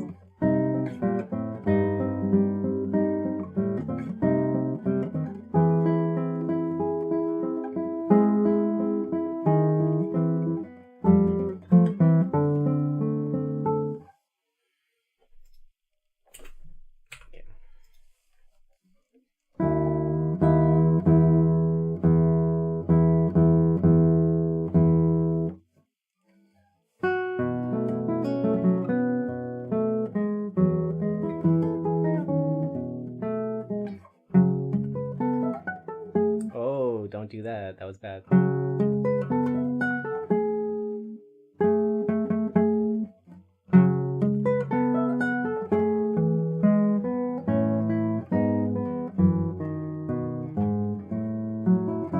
Decaf the first, nice.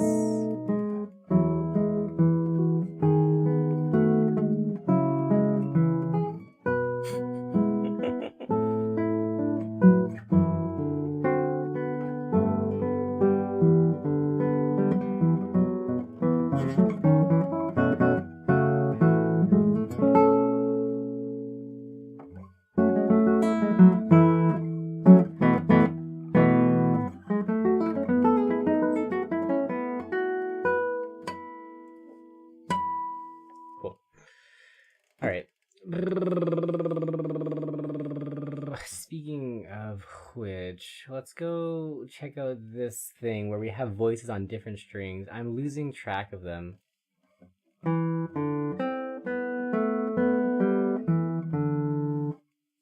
Right. We have to really hone in on that middle voice. If we lose it, it sounds like nothing.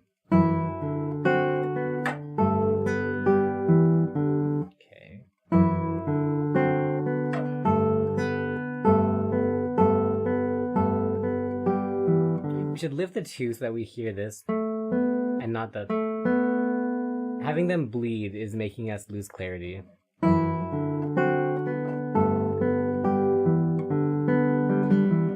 Yeah, okay, that's better.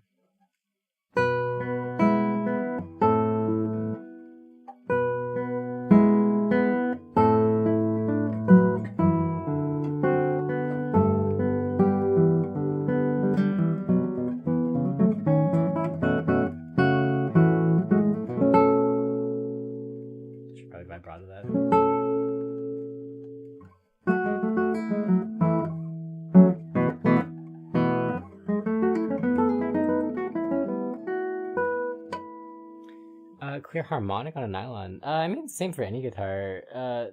Two things that'll help. One is being like light and getting off the string as quick as you can, versus like. And then two is kind of making your tone a bit more aggressive. So either being like back on the guitar, or like angling your nail. Both of those should help. Or just like hit it really hard. Hit it really hard on the right hand and bounce off really lightly on the left hand.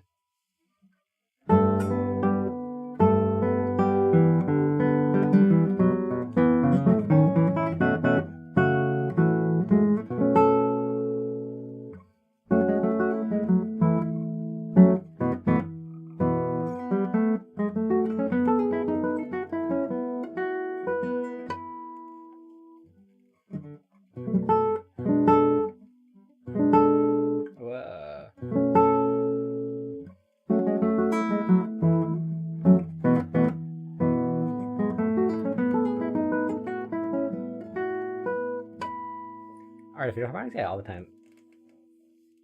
Same tips apply for all of those. But just bounce off the right hand. You just have to do it on one hand. On a 10th fret or artificial 10th fret, you can't get a good harmonic there. There's like no good harmonics there. Unless you have like maybe this, maybe.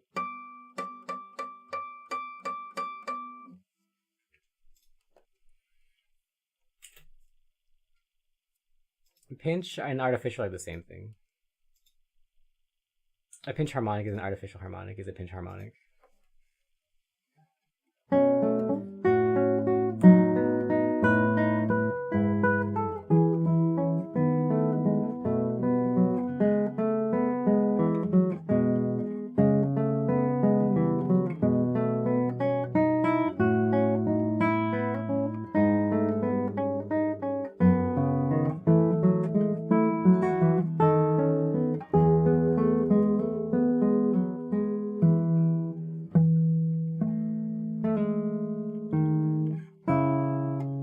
Probably bar that, yeah.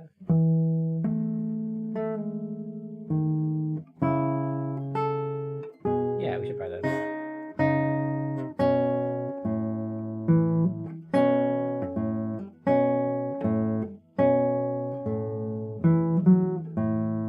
I don't like that.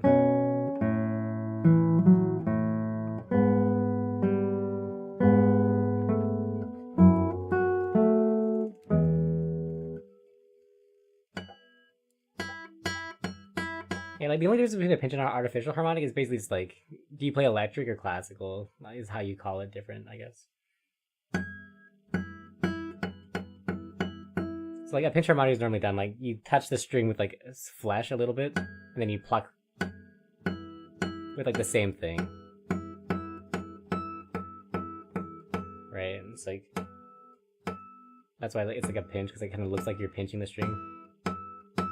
Whereas like a classical harmonic, like you normally would like, let's say, like you have like your finger on the thing, and then you pluck, or your finger on the thing and you pluck the other way. Whereas like an artificial, or a pinch is normally on like the same. But it's like, it's the same technique. You can do it in the same way. Always have an affinity? No. Good developer time? Kind of. I didn't want to play guitar when I started. It just happened. How long have you played piano for? Piano?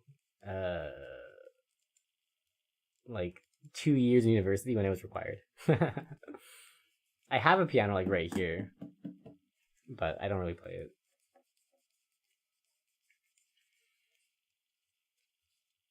Yeah. I was like an unwilling participant in music, and then it was kind of fun because it was like Sudoku, but physical edition. And then it just, I don't know, like it's still just like puzzle solving, which is fun.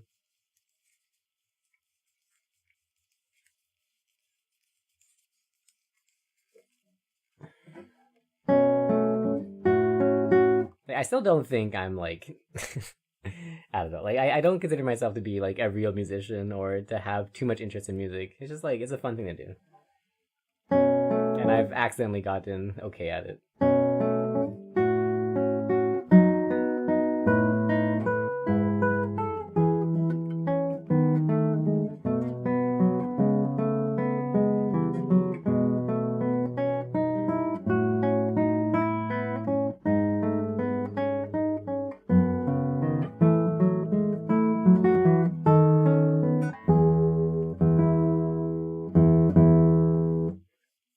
I have original pieces. I have like two that I would be willing to play, and a bunch that are kind of not worth playing. It really is. It holds my sheet music. It holds my anonymous knickknacks. It really is just a table. It's like $1,000-something table that I have fully disrespected.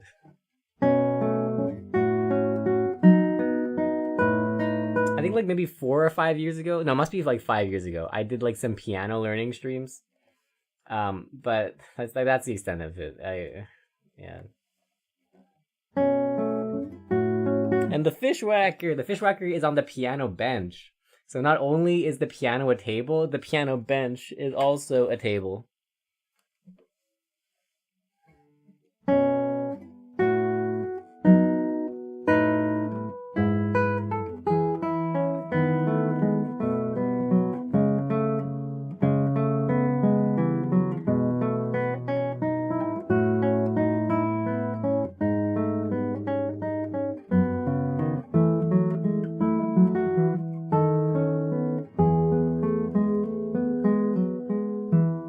Just a big deal for sheet music. Even the professional pianist. Song request, the original? It'll show up eventually. I don't feel like playing it now. We played it earlier today, like for the Raiders. Which I think you were part of it. The raid as well, right? So we played it earlier. It was the tremolo piece. Kind of a little slide off. Classic. Okay. Do we want to run this again? We probably should. But let's be selective on which Passacaglia things that we let come back again. Play metal.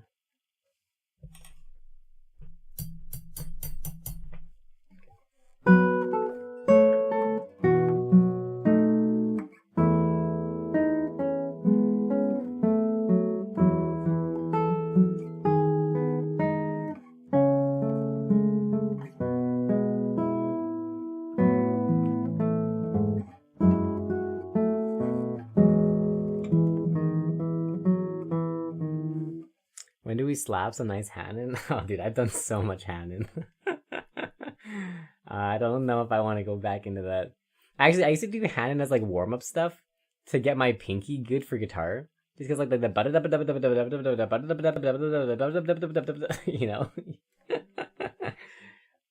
It actually made my right hand really good on guitar.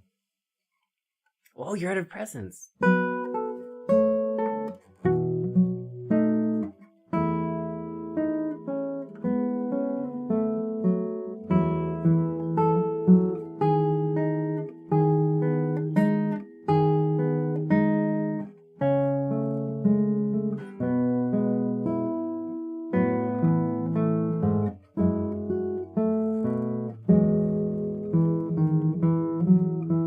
Actually scammed.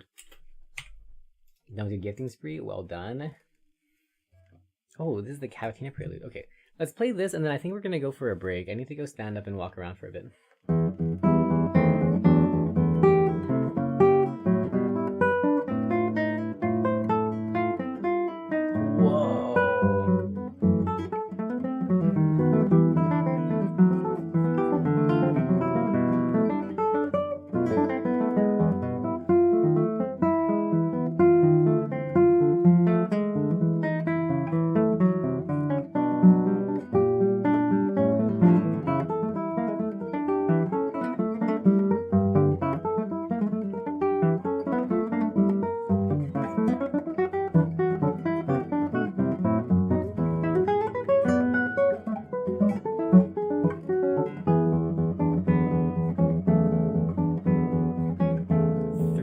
8 to 4 by 8. Oh. That being said, also 4 by 8 it technically gives you like about 10%, maybe 15% more gains than 3 by 8. But also it just takes so long. I only do 4 by 8 on things that I like really care about. Otherwise I just don't care enough. 3 by whatever is fine for the most part.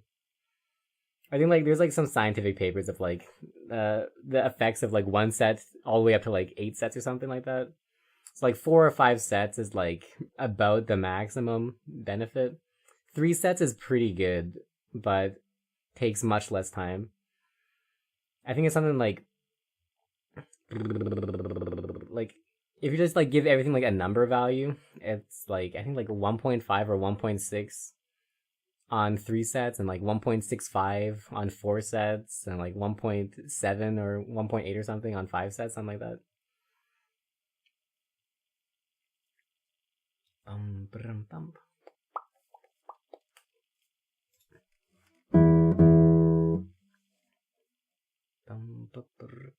Okay, let's go check this out.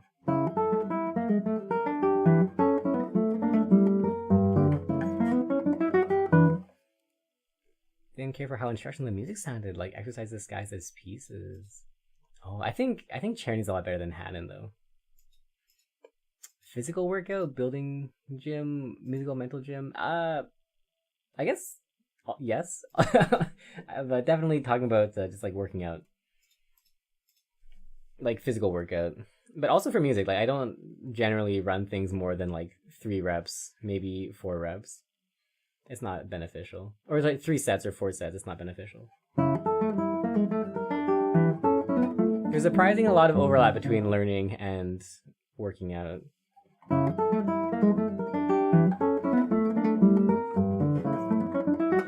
Turns out basically all physical processes in your body are kind of similar principle-wise. Rest, important.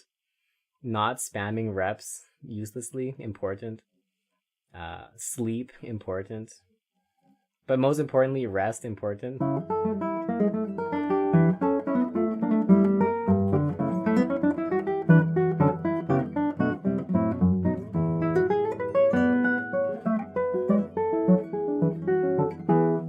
Hours in a day, whiplash routine? No, that's stupid. You should budget time for sleep and also budget time for like taking breaks between things. It's much more beneficial. Or, like if you do want to spam it, like at least like separate it by category or by pieces. So like body crunchy, therefore more taxing to move. True. But the body gets less crunchy over time. So all is well. I think like at the beginning, if I like lifted my arm over my head, it would be like like the whole way up. Or if I like hung from the bar, I would just hear like all the way down my shoulder blades. But it gets better. I promise.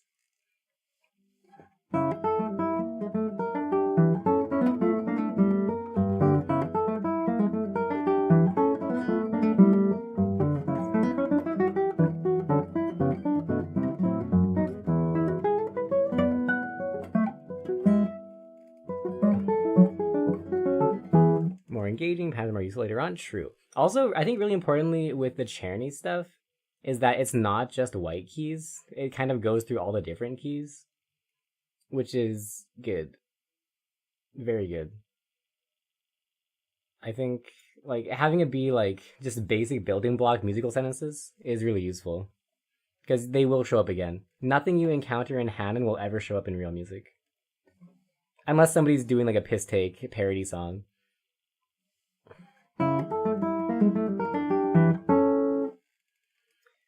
Need physical therapy from bad slouching or posture from playing guitar before you can even visit a musical or physical gym.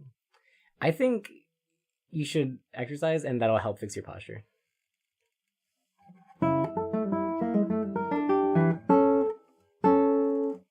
Ironic and the only time it's ever useful. I strongly believe that everybody should do some exercise. It's just like good for physical, mental health. It sucks being in pain and being like crunchy, shrimpy, and just like hunched over all the time. It's nice to build these supporting muscles so that you can live life without having to struggle through it.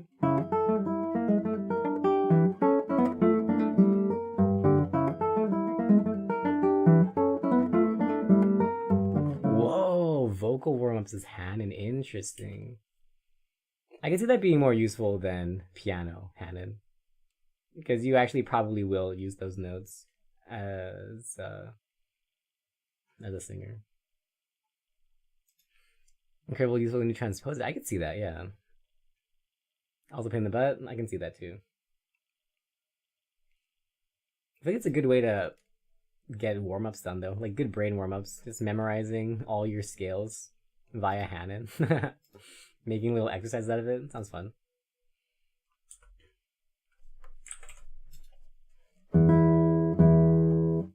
Okay. Oh, back to Passacaglia.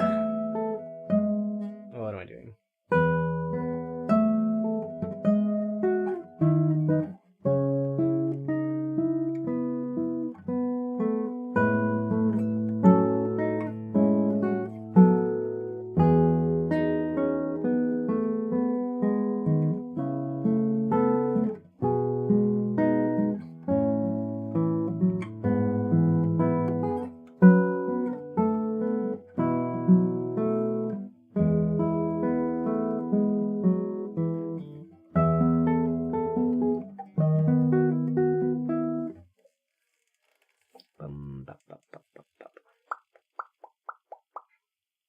Alright.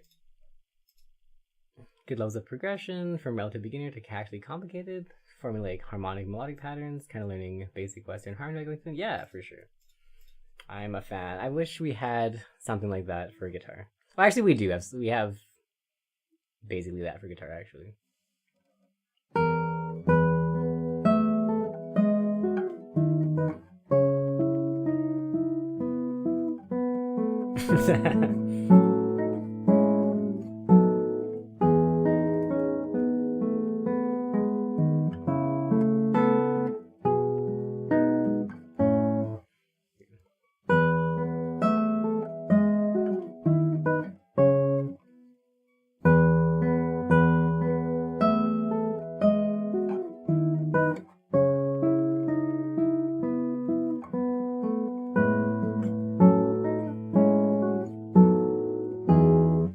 All the basic exercises again to reinforce and develop things. Yeah, dude, that sounds like a fun thing. Very fun.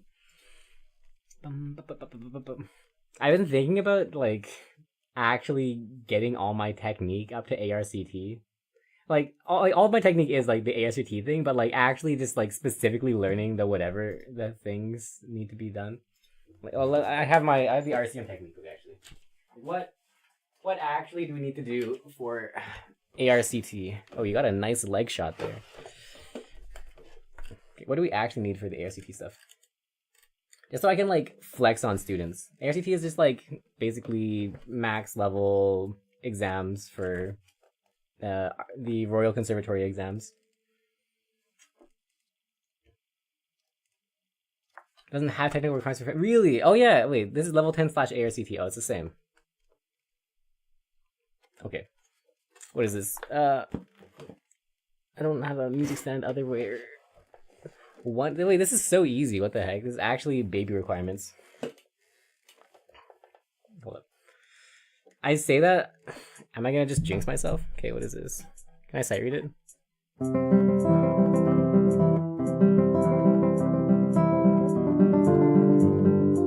Oh, wrong harmony. Okay.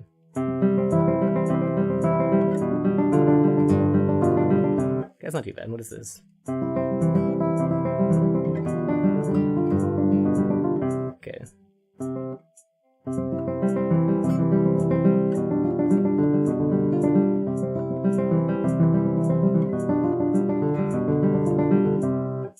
Okay.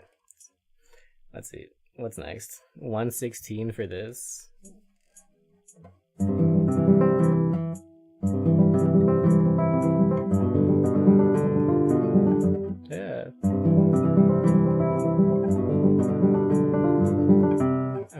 What's this? Oh.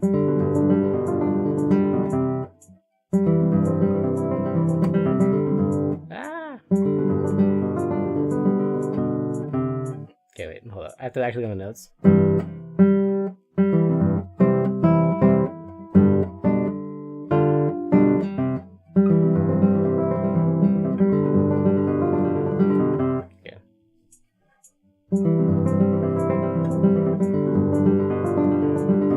Okay. Anyways, it's all not too bad. What are the scales like? What are the scale requirements?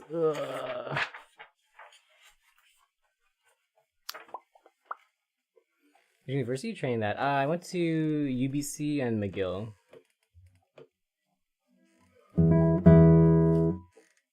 Which are both pretty good Canadian schools for music stuff. 3 octave scales, how fast? MA at 100, IM at 116. Okay, that's not too bad. Okay, anyways, I don't want to do that, but that's a thing that we've thought about. I have thought about just just like making Anki cards for every single technique thing in the exam books. What's the fingering for the 3 octave scale?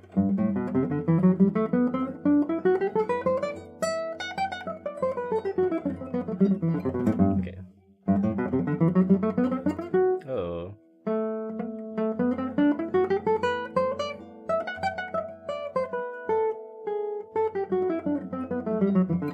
That's super awkward.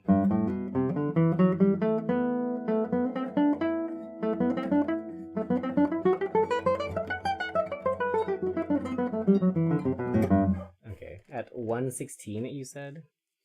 That's just gonna suck at 116, I think. Ooh.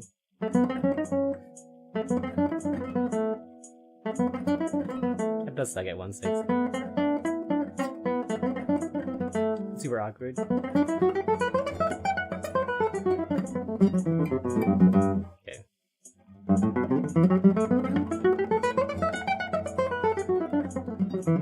Ah!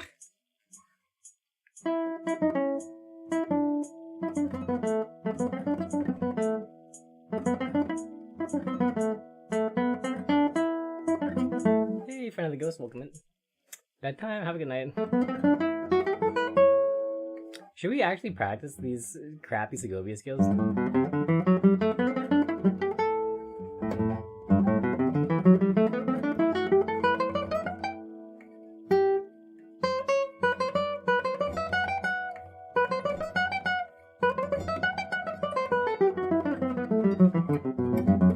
Like, these Segovia skills are completely useless, by the way. Like, they don't really help you for anything. You'll never encounter this in anything that you play. This is a really bad fingering.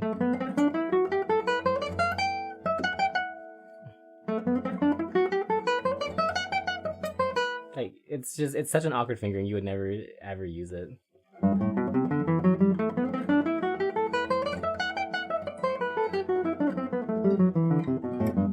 Yeah, anyways. We'll think about it.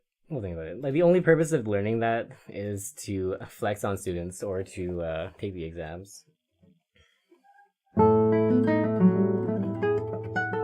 It's not actually useful for practicing. Our Hal Leonard books. Which one?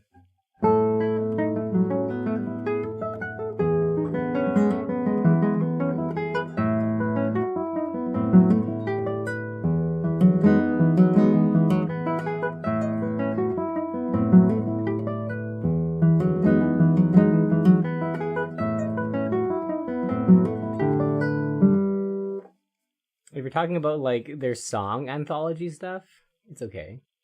If you're talking about their like learn guitar from scratch stuff, less okay.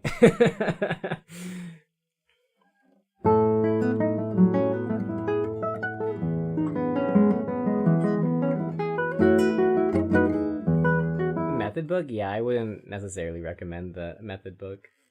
It's adequate, I guess.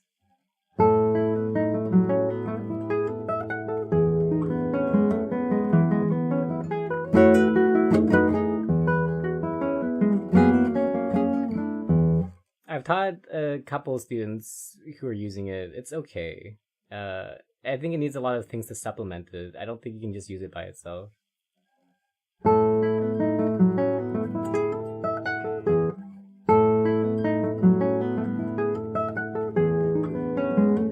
It's better than nothing, is what I'll say. Like, compared to not having any guidance, it's better than that.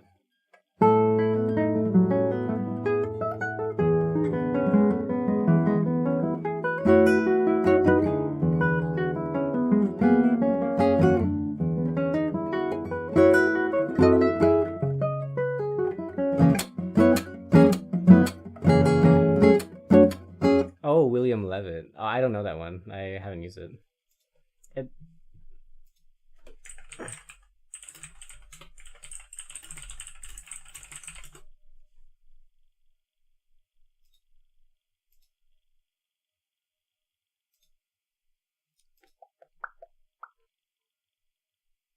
Off the bat, it looks pretty good from the little snippets that I'm looking at. It looks very advanced, though. It doesn't look easy at all. I'd be willing to bet, just from what I'm seeing, that it's better than the Hal Leonard ones, though.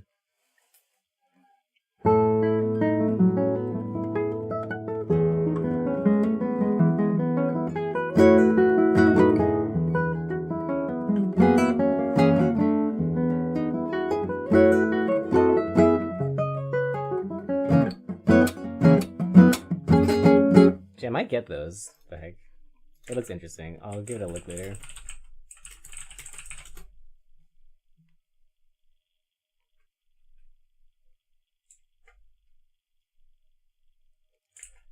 Okay.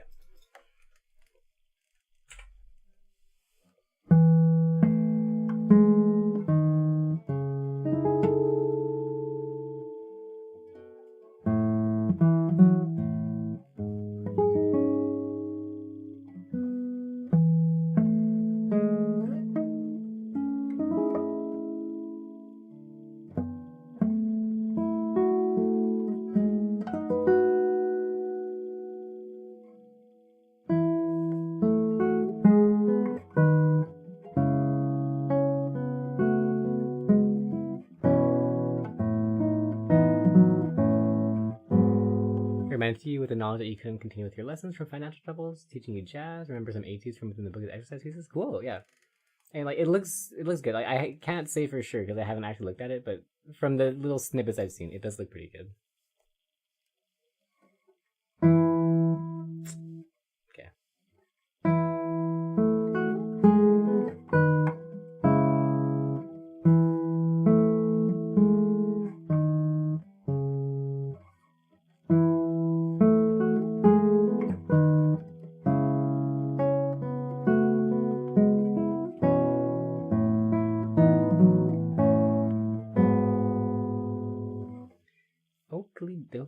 I'm gonna go for a quick break actually. Let's be back soon. My bones are kind of hurting.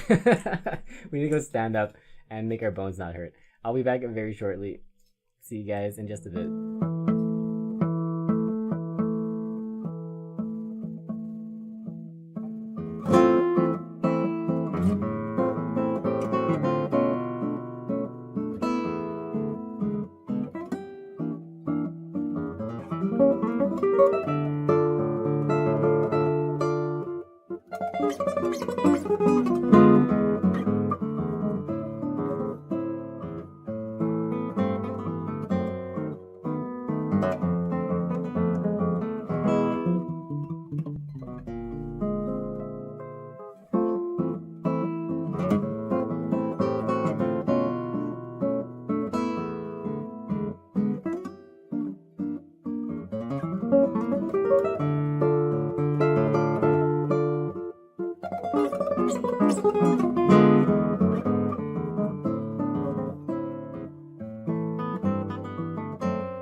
Hello, hello, we are back. For snack today, we had chips with guacamole and some mushroom jerky. It's pretty good. Alright, let's cut that. I'm not saying you're flexing. Cool that you said you're only casually into music. Kill it. Even if maybe it wouldn't be life/total passion. Pretty neat. Thanks. I mean, how to put this? Like, out of no blueberries, no blueberries. We'll save that for dessert or something. Like, I think out of anything in the world, I've spent more time playing guitar. But that being said, like, I don't know. I think there's people who are more into it and spend more time thinking about it and more time actively caring and listening and getting involved in the field. So, like, although we're pretty okay at it, like, at a level of, like, teaching, lecturing at university, master classing people at festivals and stuff like that, but, like, still there's a part of me that, like, doesn't really consider myself, like, a real musician or guitarist, just because I don't know, like, the attitudes towards music of people that I've seen that are, like, actually super good is very different than my attitude towards music, which is pretty, like, it's fun to solve puzzles.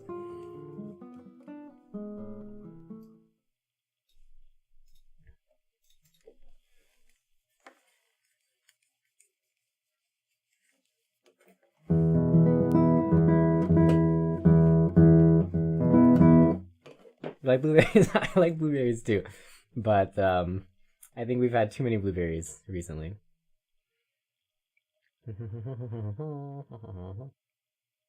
Tex Weir, classic.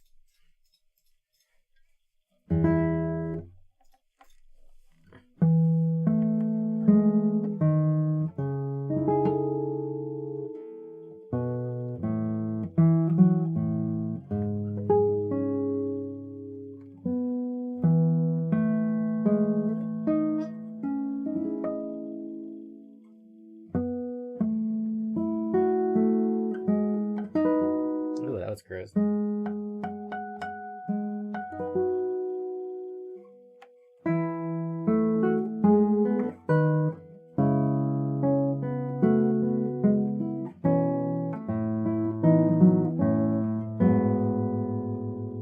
Oh, I think I know what it is. I think, like, the reason I wouldn't consider myself really a musician is because I kind of find listening to music to be a bit of a chore most of the time. Like, I don't do it out of the enjoyment of my heart. If I do it, it's to get some kind of benefit from it, like learning a fingering or learning how other people are phrasing a certain section.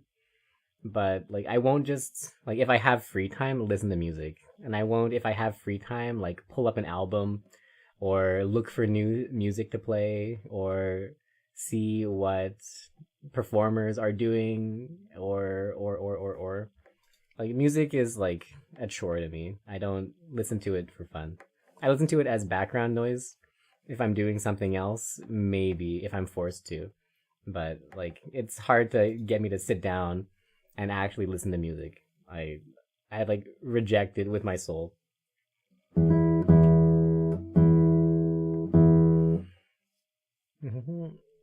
Think there's reasonable parameters and expectations one might have when considering a genuine musician. Think it's a great thing and doesn't go into gatekeeping.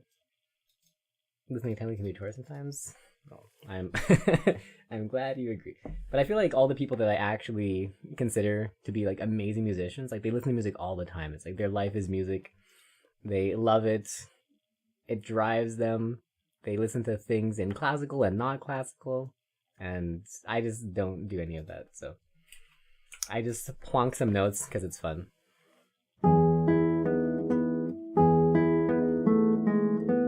I could tell you everything there is to know about guitar technique, or about, like, most music theory, or about blah blah blah blah blah. But, like, it's just, music is, like, it's a fun thing for me. It's not like an enjoyable thing to have thrown at me, though. It's like a fun thing to do, not to experience.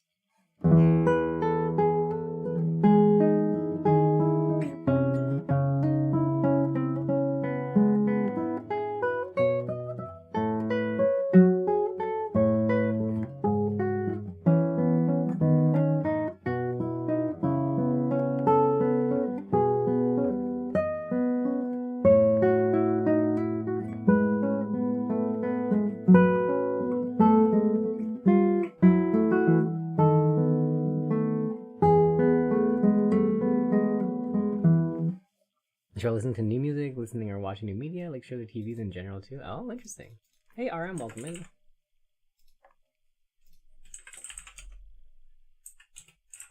You feel that way with ear training too? Yeah, my ear training is pretty bad. It's gotten better as time has gone on, just passively, but ear training, not great. Twitching Hours is such a good name. Welcome in.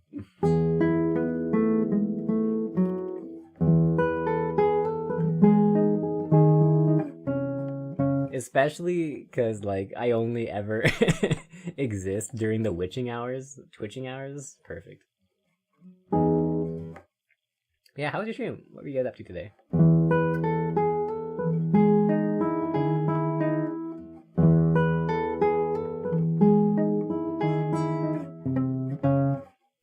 We were just talking about real musicians and whether or not, I guess, you listen to music or not. Do you find music to be enjoyable? Do you listen to it in your free time?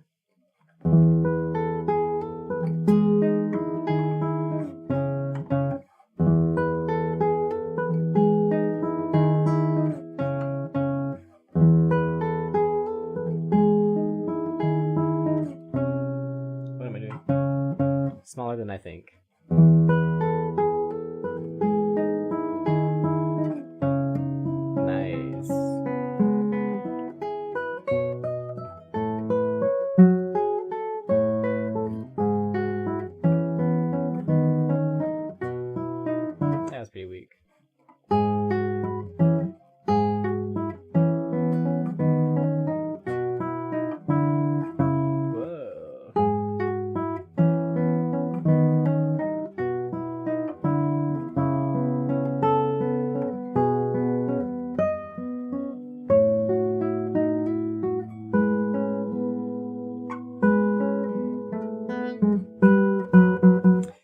That's pretty nasty. Let's try again.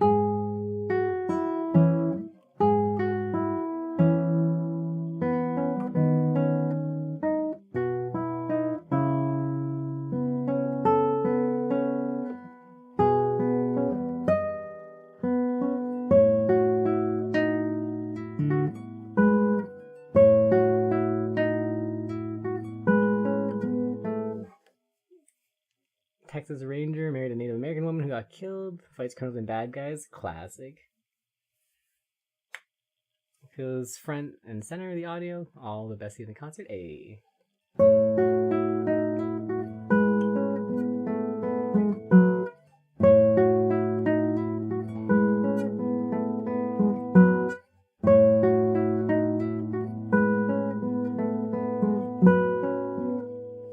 Yeah, hopefully like the audio illusion works. There's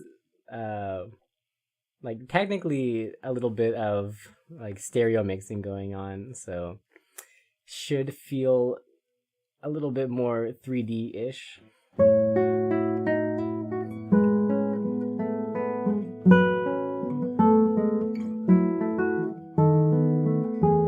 Don't necessarily enjoy improv as much. Correct. I very much do not like improv. I like it when other people do it, but I don't like improvising.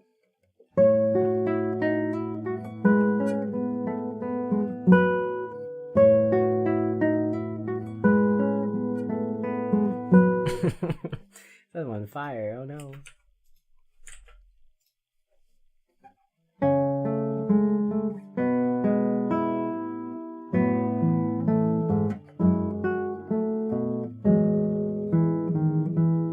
Jam band, my nightmare.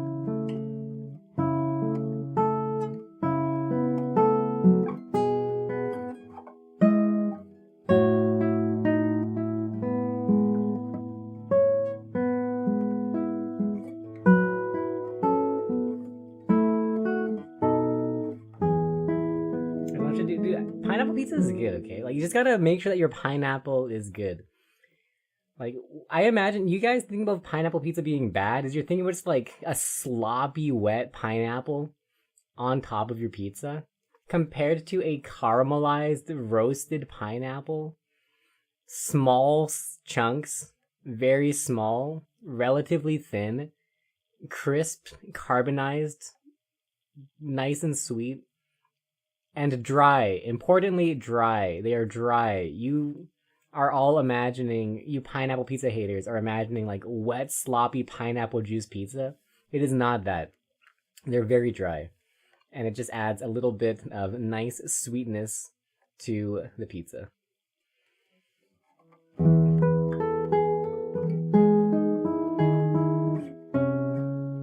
Ugh.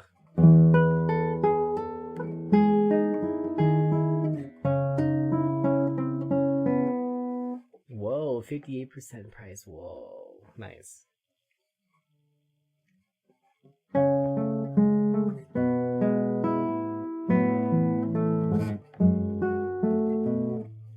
don't like that. Done lurking? Welcome. How's it going?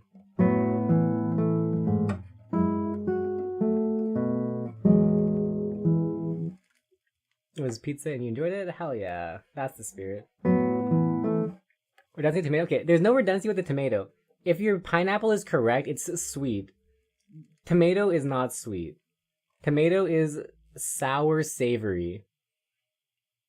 And the pineapple is sweet. It should be sweet. If you're not using sweet pineapple, I don't know. Like, there's no redundancy with the tomato.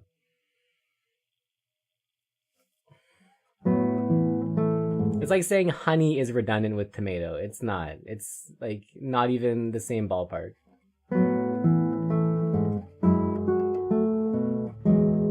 Anchovy, I don't know. I never had anchovy pizza, so I have no opinion.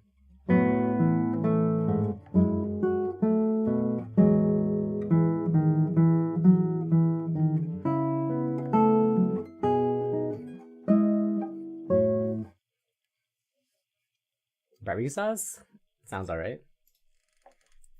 Crystals microcutting your tongue? Correct. But that doesn't make them, like, that doesn't make them the same as tomato. Lord of the Rings, 12 hours, full marathon? Hell yeah. Took a pillow with you? Oh. Alright. Didn't go numb? Did you go for bathroom breaks, or did you just, like, bring a large cup with you? Chicago deep dish, not pizza. What? Yo, I love deep dish.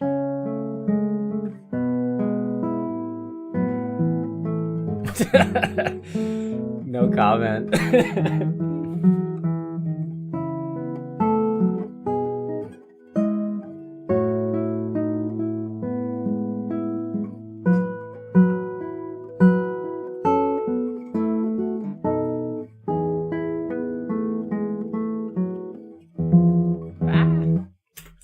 Come back to that one again.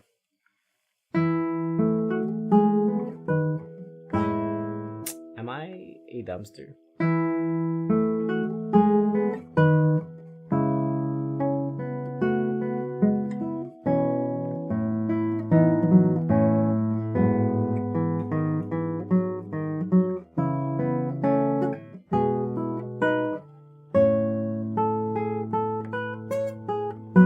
Okay, it's getting better-ish.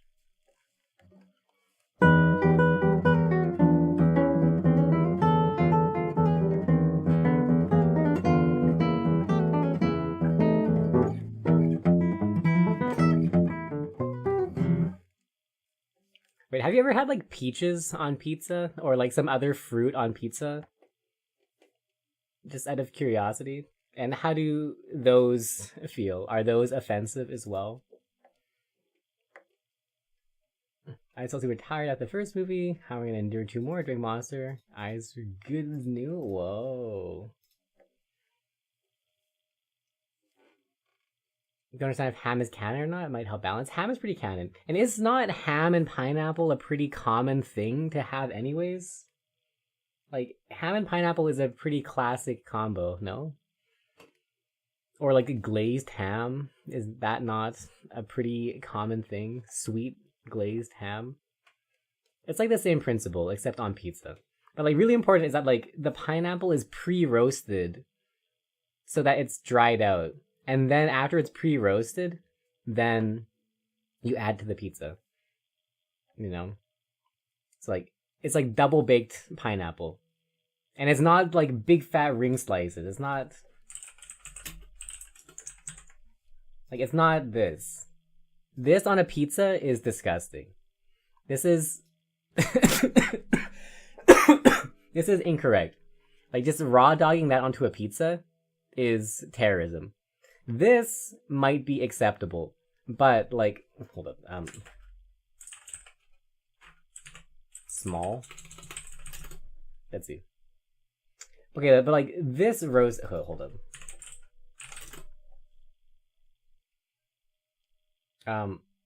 Let me find the correct picture. Is this no? Let me find what is allowed to go on pizza. Oh god.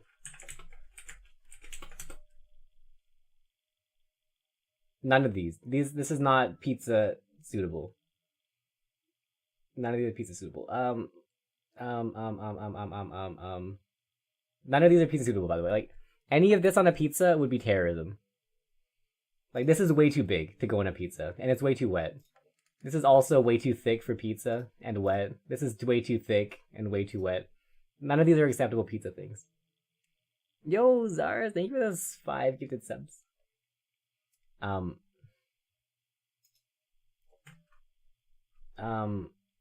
none of these are correct. If this is what you find, maybe that's why pineapple pizza. Hold up. Like terrorism, 0 to 10. Would not recommend. Let me see if I can find. This is terrorism too. It's way too big, way too chunky. Oh dear, these are all so bad. What the hell? Who like? Acceptable. This is acceptable. The pineapple is not pre-roasted, which is incorrect, but it's acceptable for the sizes of pineapple. Need camera? Exactly. These are all unacceptable pineapple pizzas. Hold up. Maybe you're right. Maybe we have to go Hawaiian pizza.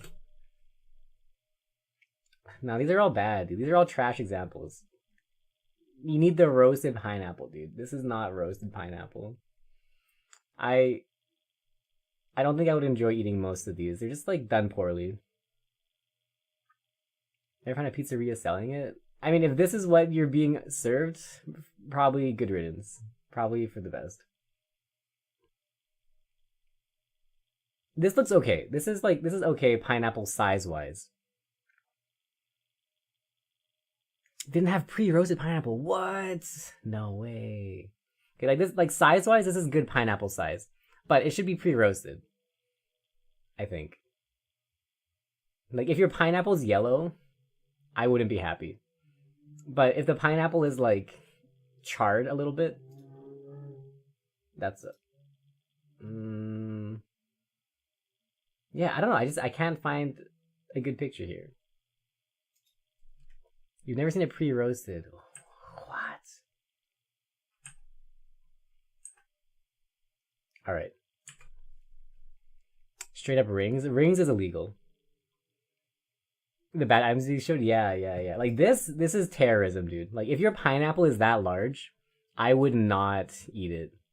If this was the pineapple pizza you were served, like garbage. 0 out of 10. That's way too large, way too pineapple, way too not roasted. And just unpleasant. It's just not good. It's just not good. Terrorism. Pure terrorism. Yo, let me find like roasted pineapple pizza. Yo, where like these are so gross, dude. Where's the roast, man? I can't see anything. Where's the pre-roasted, dude? Okay, like if you cut this into super thin strips and I don't know, I don't know. I don't know. It's like I feel like you need to like cut them small, roast them, and then put them on the pizza and then bake it in. I don't know. I don't know. None of these are speaking to me. Would not recommend.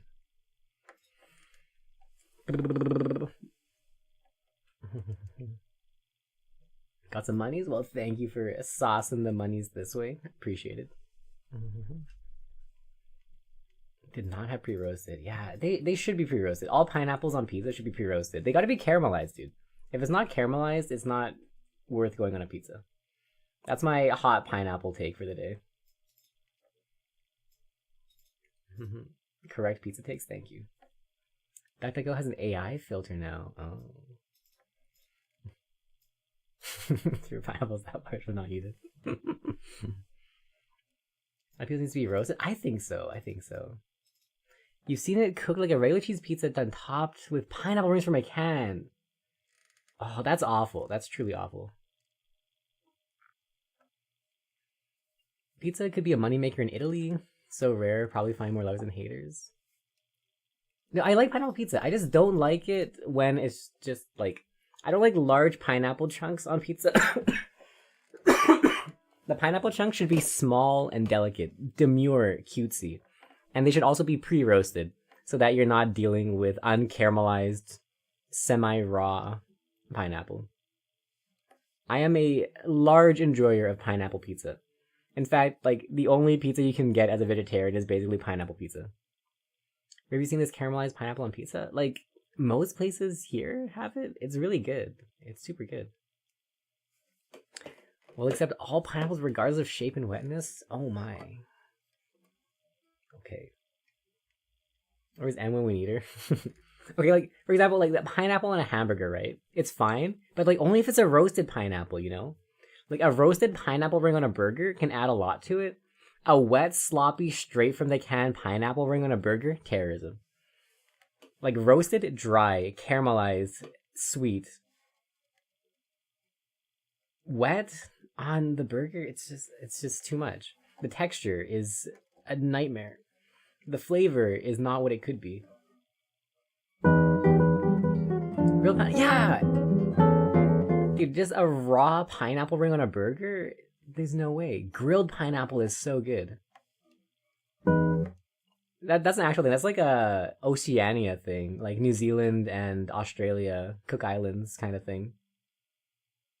What's it with photos? I don't know. Let's say like Supreme Pizza? Supreme Pizza Vancouver, maybe? Oh, SupremePizzaVancouver.com. Okay, let's see if they have photos. I don't know. Do they? Will they? Supreme Pizza Vancouver? Pizza. Will they have photos? Tragic. Oh, they do have photos. Gallery? What gallery is this? Pizza.png, like 100 pixels. Always thought pineapple pizza had to be... Okay, you know what? Next time I order a pizza, I'll take a photo of it so you guys can see good roasted pineapple on a pizza. I'll order the pineapple pizza. What do I get? I'll get the vegetarian special, and I'll show you guys. This is like what I get from them every single time. It's pretty good. Olive, mushroom, pineapple, which I've heard people say is this is a wrong take. This is a wrong take. But like I've heard people say that the Hawaiian pizza equivalent for vegetarian is olive, pineapple. And honestly, it's a good combo. I don't think it's the correct opinion, but it's a good combo. Like olives and pineapple are really good. They work well. I don't know if it's a Hawaiian pizza equivalent, but it's a good combo. Deer and canned peach pizza. That sounds pretty good. Again, I would roast the peaches first because I don't want no wet, sloppy peach slices on a pizza. But it sounds good. Would have if the peaches were small enough and roasted enough to get most of the water content out.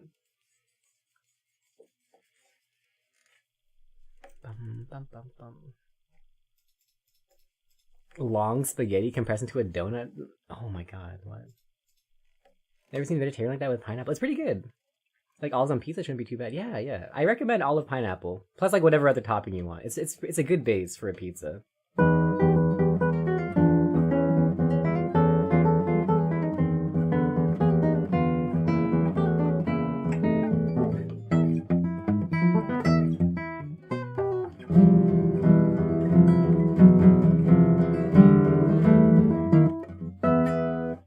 Have a good lunch, enjoy it.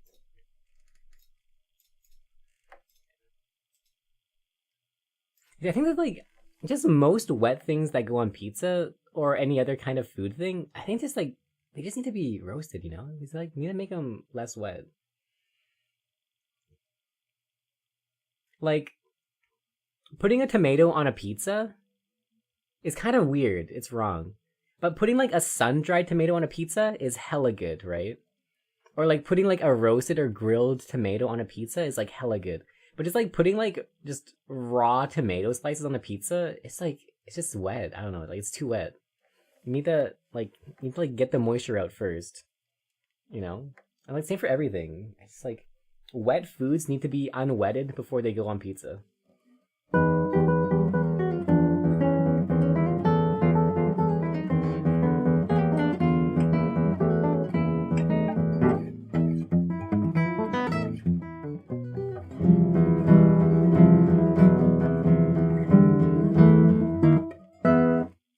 You are wet, you should be roasted before you get put on a pizza. Hey, Scrabblebees, welcome in. Tomatoes with sugar. Oh, I've never had that before. Should we use Samwise or Fat Gum for Halloween? I don't know what Fat Gum is, so let's go with Samwise. Oh, dehydrator. Oh, good. For to have some juice? Some juice is fine, but like, if it's wet enough to like spread liquid onto the pizza, it's incorrect, you know? Like, once again, my prime example is the pineapple ring. This is just too wet. Like, this, unacceptable. Look at it glisten. It's too wet. This, perfection. This can go on a burger, 10 out of 10. Caramelized. Delicious. Amazing. It has body. This is wet. Well, actually, that's kind of dry. This is, it looks like it's been maybe like an unripe. Anyways, this is wet. Unacceptable. Not good for pizza. But this, dude, hell yeah. This can go on anything and be delicious. You know, like, this is just the correct form of pineapple. Hey, devil, welcome in. Speak of the devil. The grill marks? That's how you know it's good, dude. Isn't it caramelized on a burger? Correct. A raw pineapple ring on a burger? It's wet, dude. We don't accept. Always cook with pineapple? Agree. Same thing with asparagus. Decent raw, better roasted? Agreed.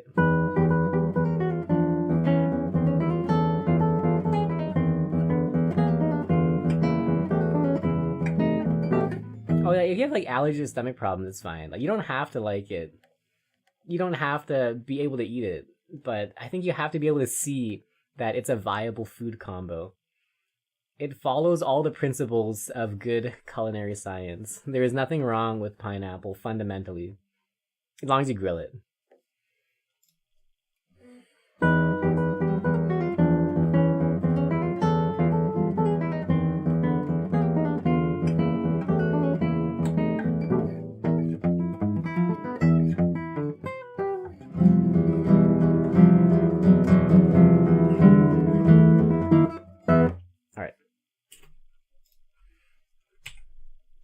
Discouraged from grilling to the point of charring, even though those marks make grilled food so great tasting. Carcinogens? Oh, dude, give me cancer. Like, I'll tank a little bit of cancer percentage if it gives me nice, tasty grill marks. Yeah, like, what's a little bit of increased cancer risk? It's fine. It's going pretty good. Honestly, we're like mostly yapping, but the practice is alright.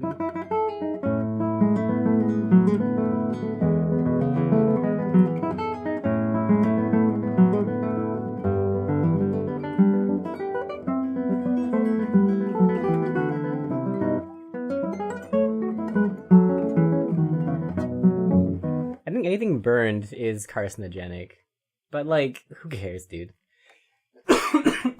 Like, you're probably inhaling gallons of microplastics every time you drink water. Like, it's whatever. You know, like, who cares?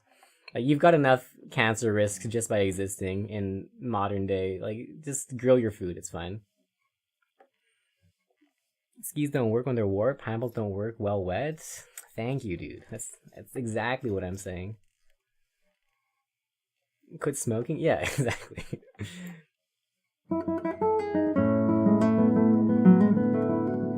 Full of PFAs? True. So, like, what's wrong with just grilling some food? It's alright. You'll probably live. Like, the 0.0% chance of getting cancer from eating grilled stuff, like, you're already exposed to much more.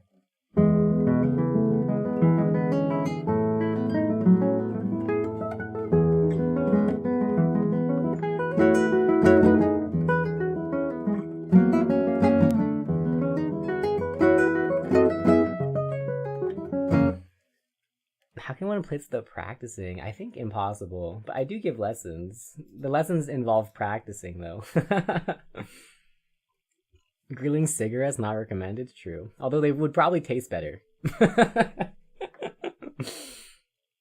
Allegedly, a lot of tap water. Oh, bottle water, just tap water. Oh, well, I like tap water.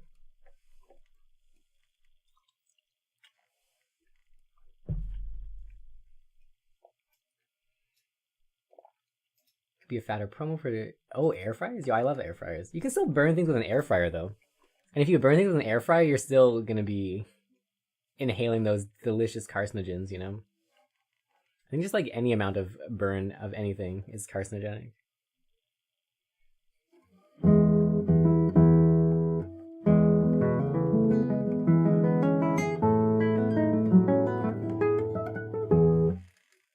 Processed meat also increases cancer risk. Dude, like literally everything is a cancer risk. Just like do what you want, man. You know?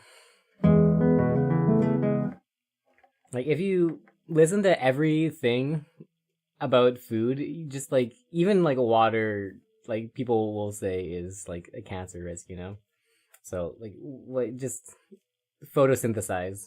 But like the sun is also a cancer risk, so you can't even photosynthesize, you know? So like what's left?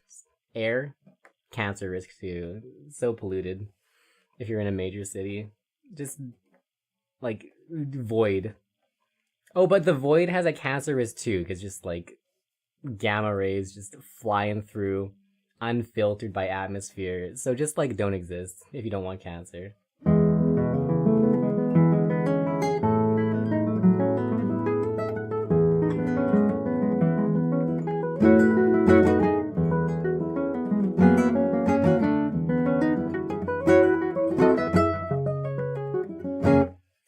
We have to travel to the United States of Republican?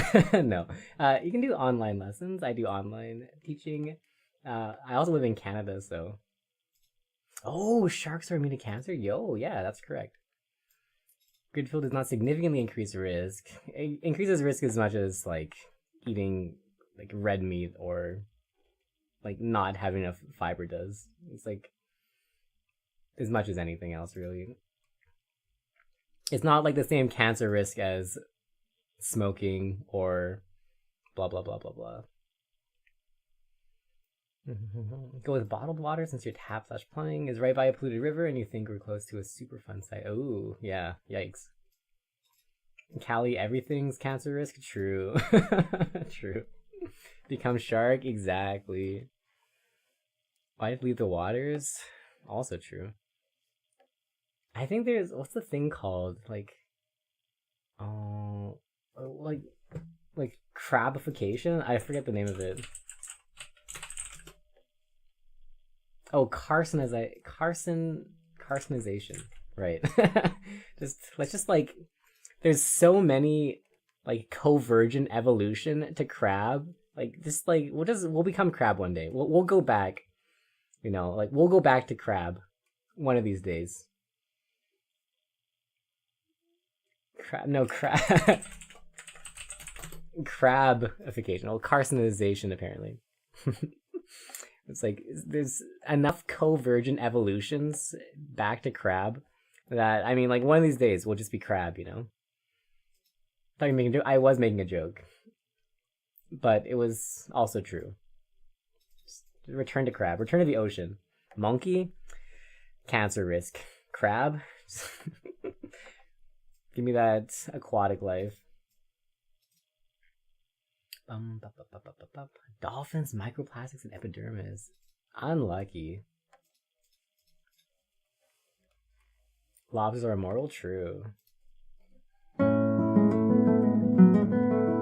If only cancer would tackle people's deaths and student loans? True. Return to cricket.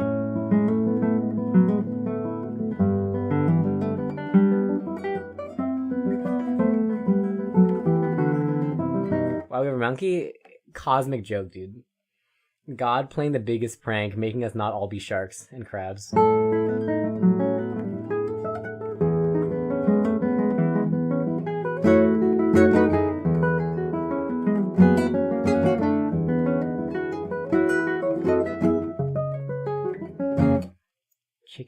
Crickets don't know they can't fly.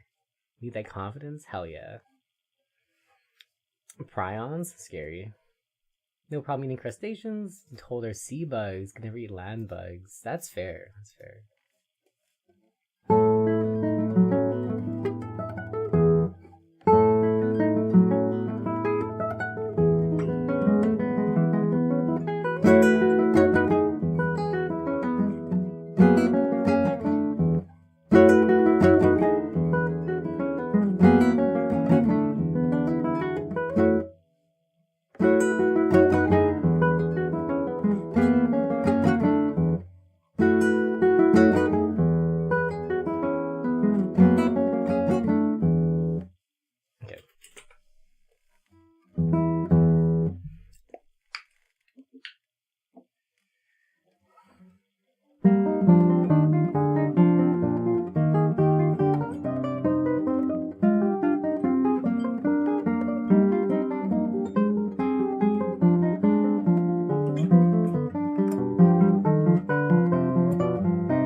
Tastes better than lobster soup. Ooh. What is it made of? Can't figure out why there were two movies. Actually, I don't remember what was in Finding Nemo 2. Is there a Finding Nemo 2? What happened in it? Oh, Finding Dory. Oh.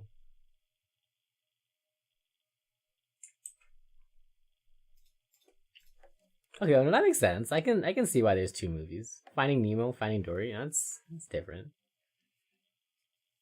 It's made of Mackay fur. I don't know what that is. Ugh. Wait, those are not nearly as big as I thought they would be. Those are like beetle-sized.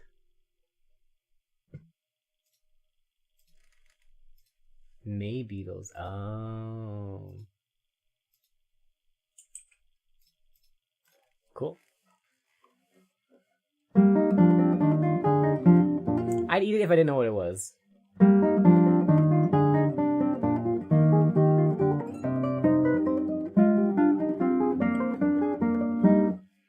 Dory's backstory about her getting lost. Oh, and her getting lost came up when Ellen DeGeneres was not good celebrity. Oh, gotcha.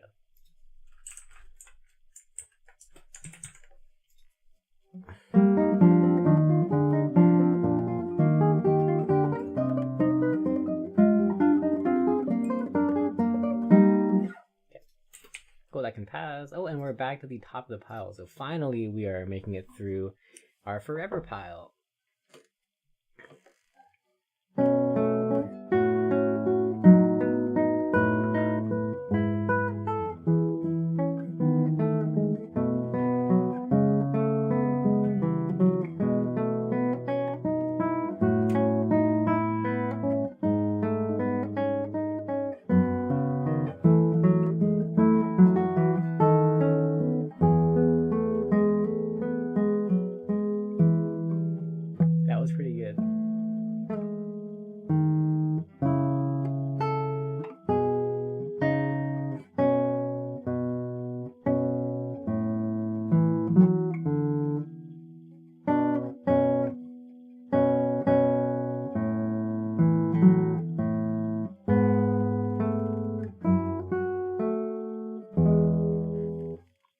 playing LA on 9/11. Same with Mark Wahlberg. Oh, cool. Lucky them.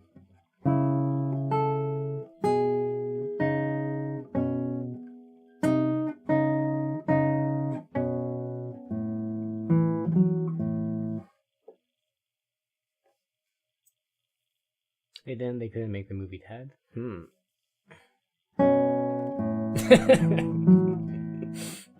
correct.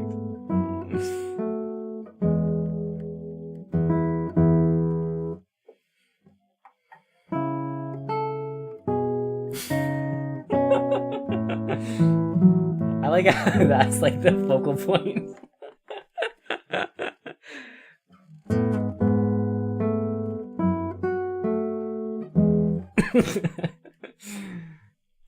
Oh dear.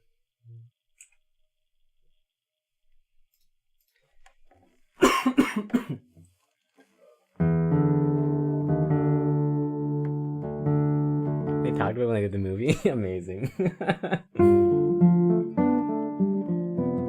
That's why you mentioned it. Very good. I love the truth.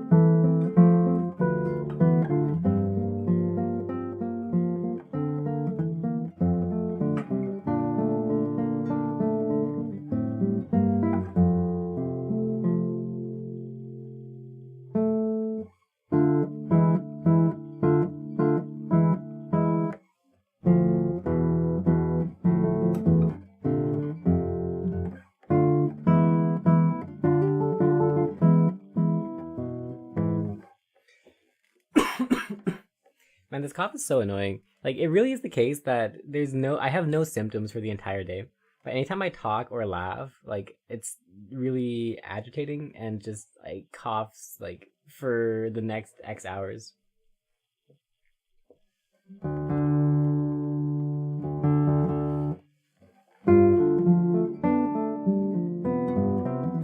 You could check, yeah, I went to the doctor, they said I had, like, viral-induced asthma. And so I got an x-ray the other day, so we'll find out if that's what we have or if we have like lung cancer or something. But it's super annoying.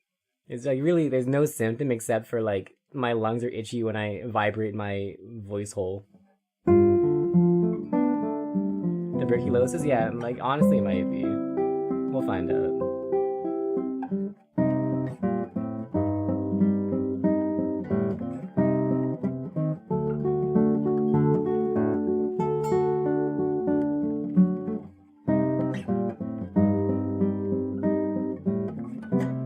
Congested and gross for 3 days. Yeah, this has been like a month and a half of just like lungs itchy.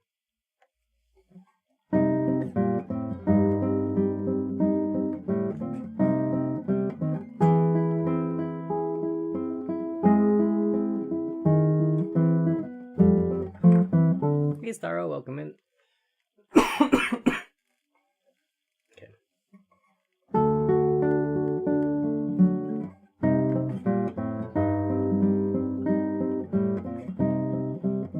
Probably viral? No, it's like isn't like viral induced. So like basically like getting sick from like that's just like the assumption. Like it's like assumption is viral induced because I was sick, I had a cough, and then like the assumption is that whatever the amount of coughing was like inflamed things in the lungs and it's just causing like a long-term asthma effect. Not permanent, right? Maybe we'll see. Don't need big lung volume to play guitar. Having no lung isn't helpful either. True. Shouldn't be permanent. No. I think the recommendation was like rest your voice and then inhale steam when possible. So we'll try that.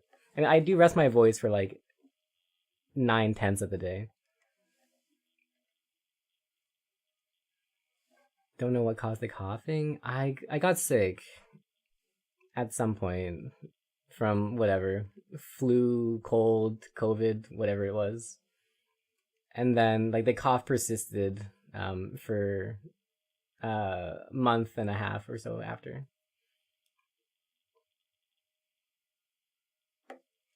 Nature cats has nothing in the lungs. Grow faster and give them drugs for this. True. Shouldn't be too bad, hopefully. We'll see.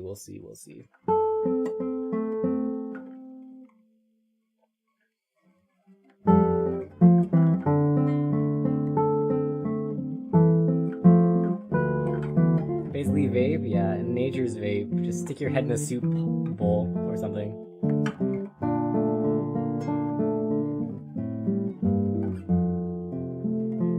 Any good or fun to play? Yeah, it's beautiful. I'm learning the piece in reverse, like Toccata, Passacaglia, and then we'll learn the first movement. Pull a muscle or have a lung sounds from coughing too hard sometimes. Oh, interesting.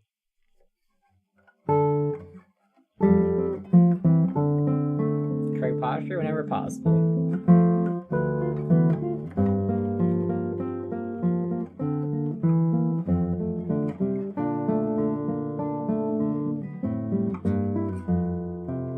Are you planning to learn all 3 movements, Starro? Okay, we'll come back to that later.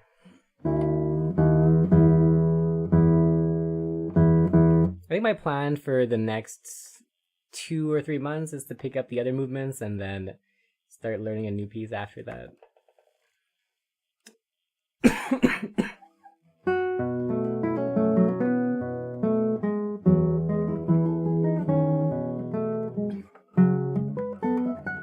Maybe the Passacaglia, really? It's so beautiful. I really like it.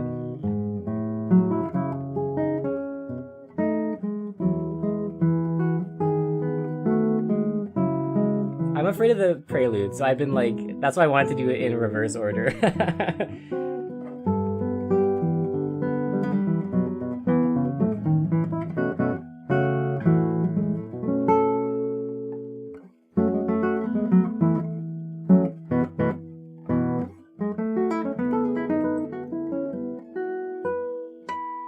D-tune, yeah. We were in drop D for the other piece. Oh, get trolled by new cats and hit the vape. Nice. It's too long. What? The Passacaglia? Yeah, the Passacaglia is like 3 minutes. It's fine. You can do it. I believe. Learn the whole thing. It's cool. I'll learn the prelude if you learn the Passacaglia.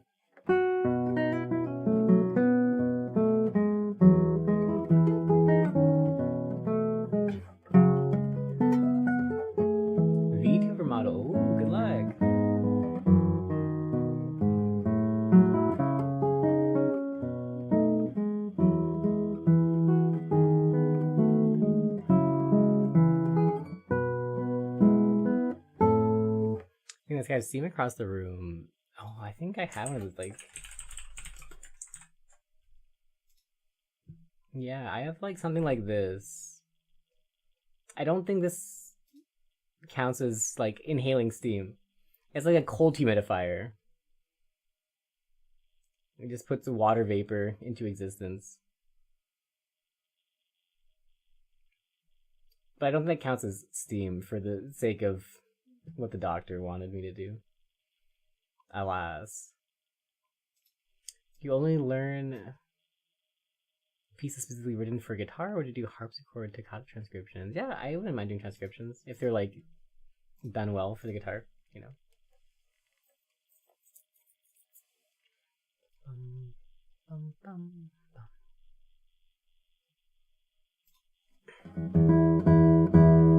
Cortisone, 3 to 4 weeks. Lungs back to normal. Well, we'll see what the doctor says.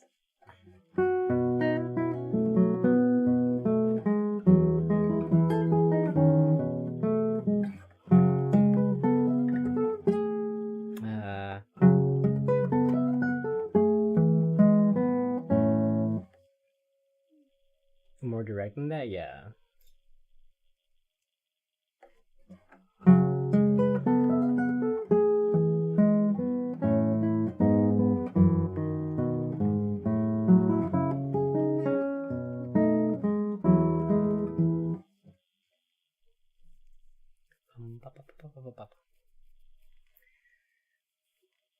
Favorite piece to play or favorite to listen to? Favorite musical figure? I like Chopin a lot.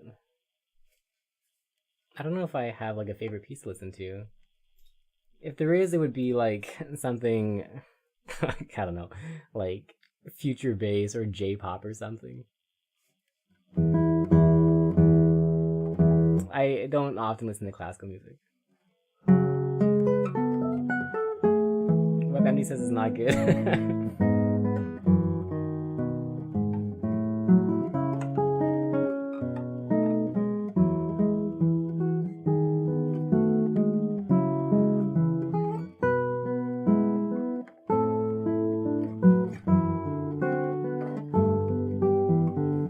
I wanted to cut a slow section first, let the goodies for last. Nice. It's a beautiful section. Speaking of which, that's what we're playing right now.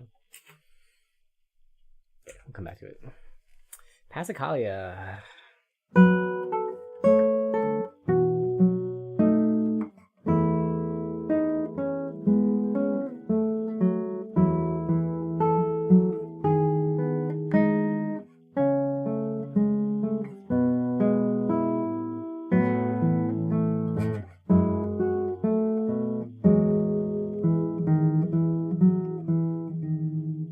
Cool.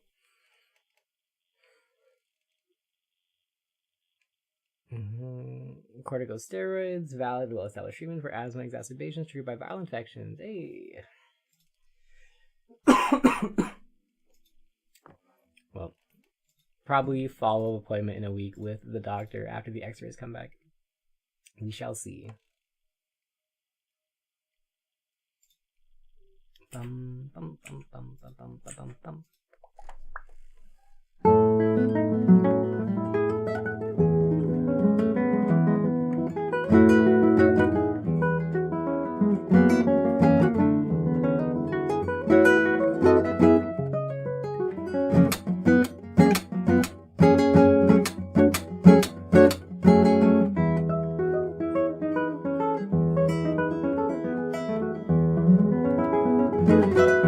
Heroin? I mean, sign me up.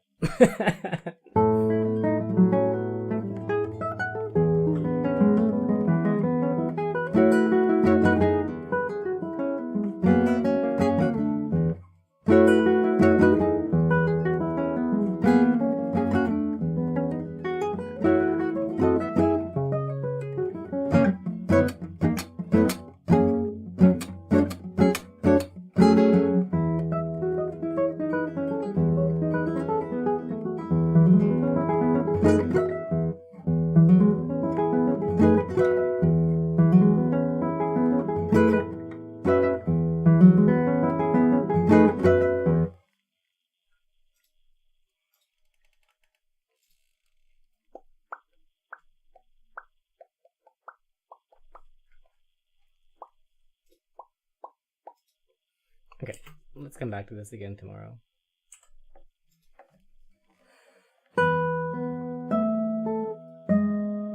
Wow.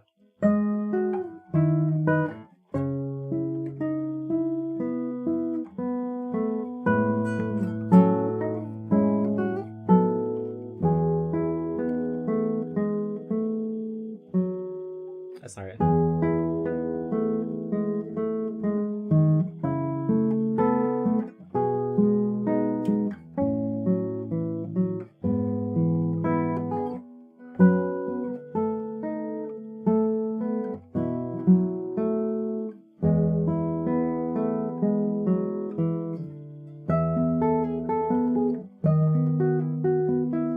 I go through an endoscopy? No, I did not, unfortunately.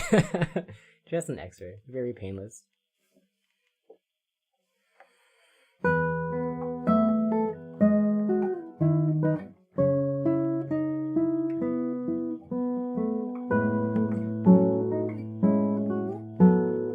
Is it done? Yes. X-ray was 2 days ago.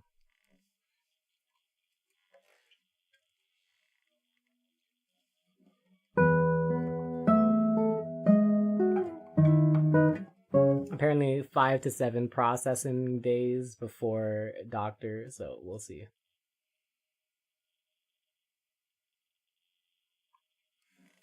Not tuberculosis? I mean, probably not, but we'll find out.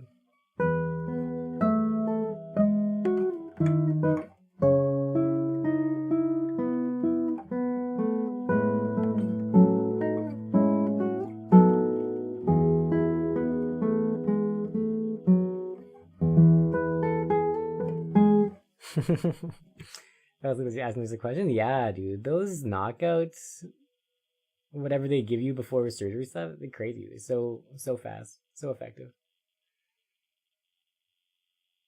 Listen, the experts decide no emergency equals no tuberculosis. Bum, bum, bum, bum, bum, bum. Well, at least we're safe from a dying ye old Victorian death.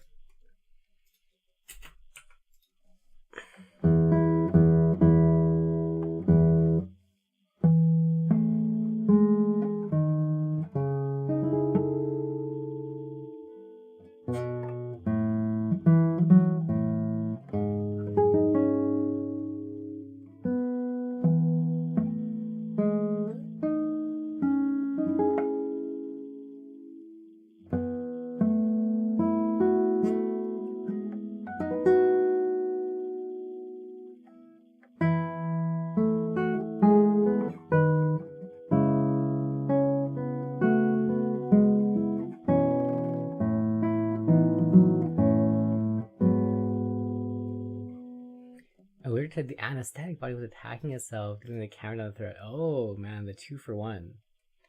Yikes.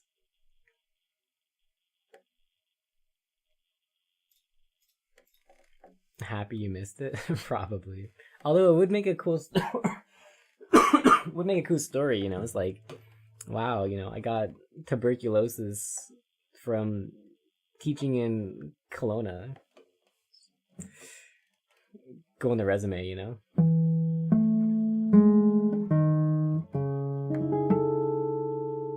Okay.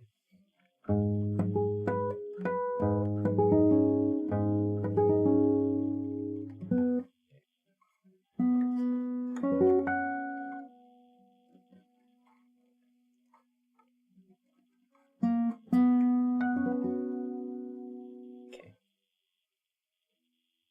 And then what was this one? Is that right? Oh no, what's this?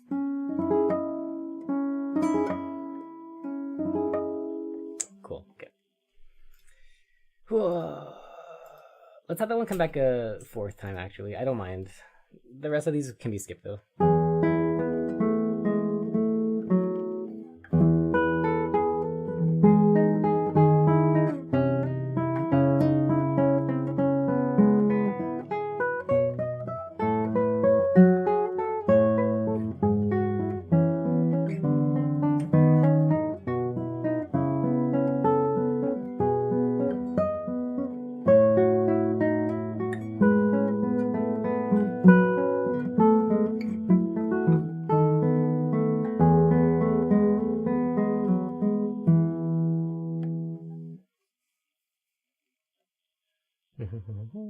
Some places legally have to get shots to prevent against viral mainstays that are havoc if you get them without antibodies. Yeah, makes sense. Makes sense. After you listen to the prelude, the main theme there is so well played. Really excited to learn. Sure, that's the usual finger destroyer Assad that seems easy. Yeah. I'm so afraid of like the slow Assad movements because like it's always gonna be some kind of terrorism there for sure. Even like this Toccata already has a lot of terrorism moments.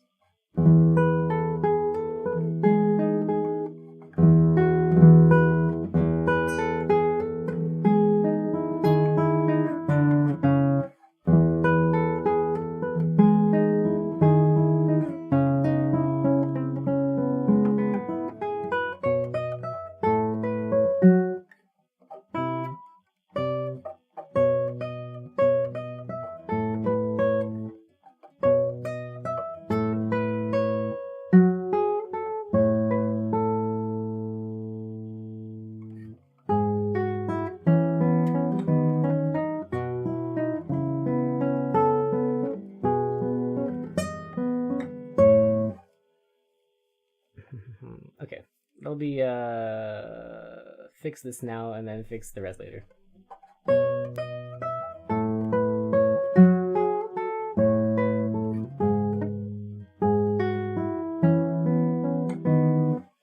I'm proud that you finally reached some easy bars. You didn't reach easy bars? Yeah.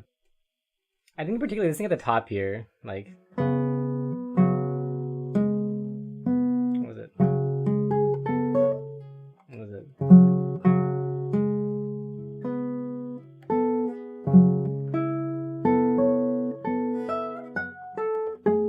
What are the things at the top, you know? See, what is that? Why can I not call that out of nowhere?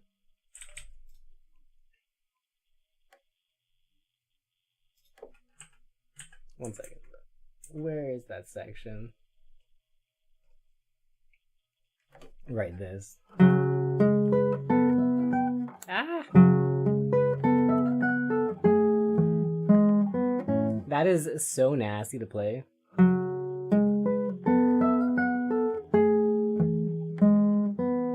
It actually makes me cry, dude. Like, having to hold this bar for this note to resolve to that A, horrendous.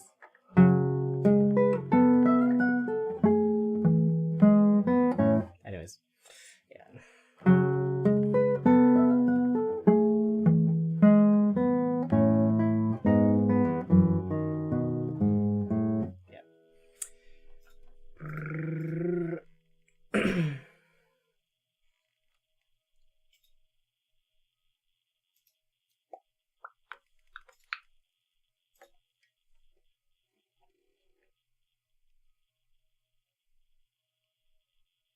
Is the main at least somewhat comfortable? Like the rest of the toccata? I think it's pretty chill.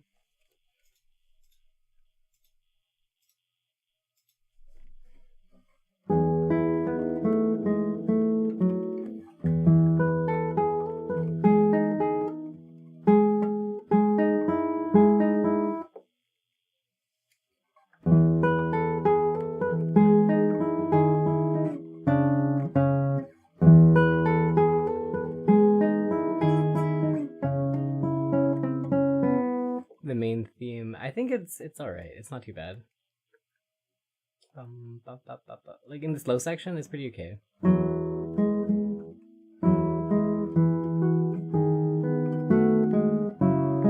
It's a bit stretchy.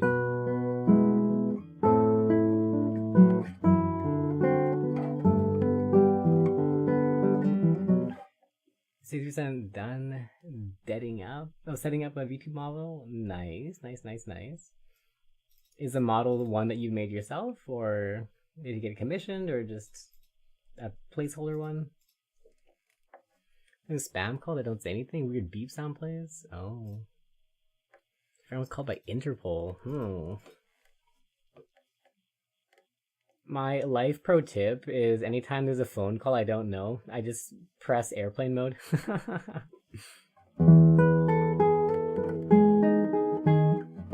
Hung Together is sick, dude. Is it ghost themed as well?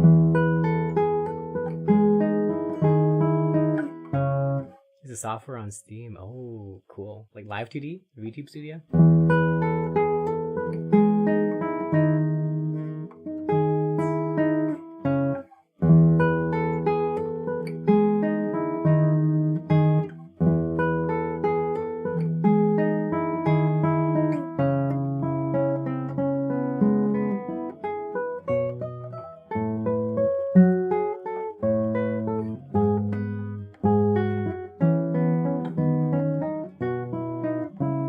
Phantomy, nice. Looking forward to seeing it.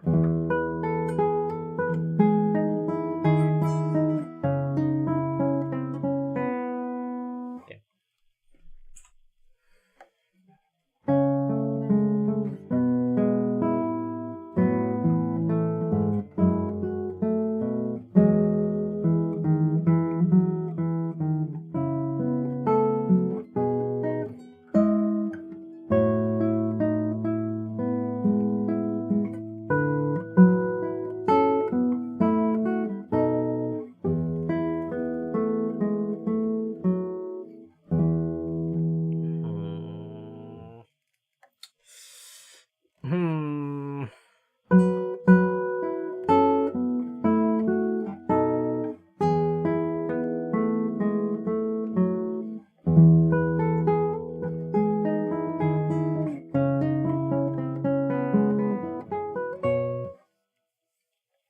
time for the cat poo shower. Good luck.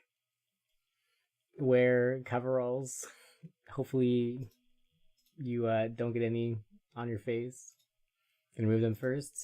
I wish you the best. Almost scammed by an overseas call center impersonating an internet service provider. Compelling reduced service, more than half off. 300 upfront expense in the form of Target gift cards. Promo offer through Target. Wow, amazing.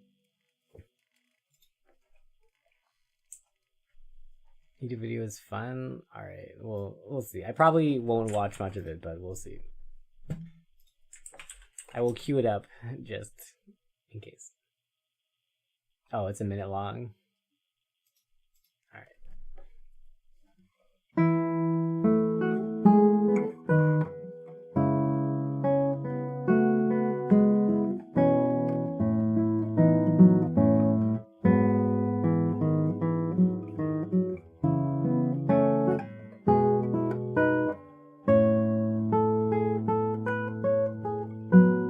Cool. Actually, not too bad.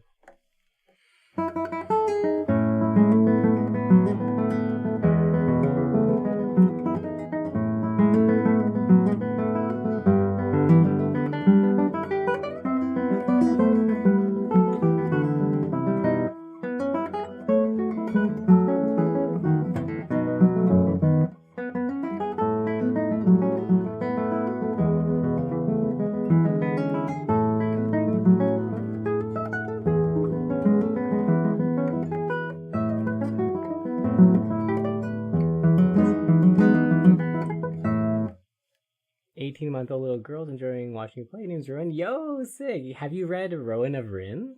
Is that where the name came from? It's a beautiful little childhood book. You give lessons? I do, yeah.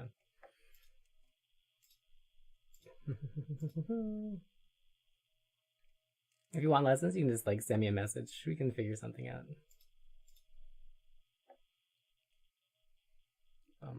Named after the Rowan tree. Oh. Cool. Nice. Also, good choice.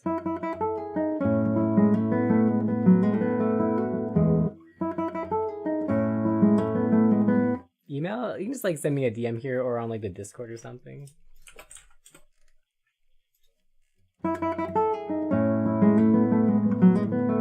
But a Twitch DM works fine as well. Either way. Look the book up though? Yeah, it's a cute one.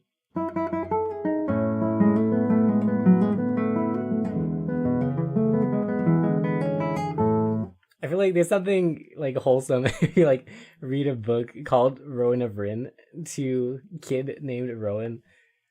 Seems like your alternate universe fantasy hero self. Well, I mean, not even actually hero. It's like kind of like an underdog story-ish. It's like the weak, pitiable child from the village ends up tasked to go up the mountain of peril and doom with a group of other strong, burly adults to solve the water crisis that their village is going under.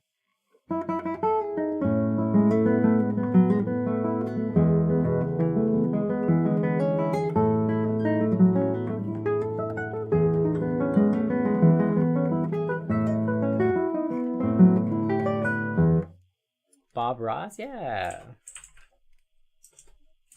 It's like that, except cactusified.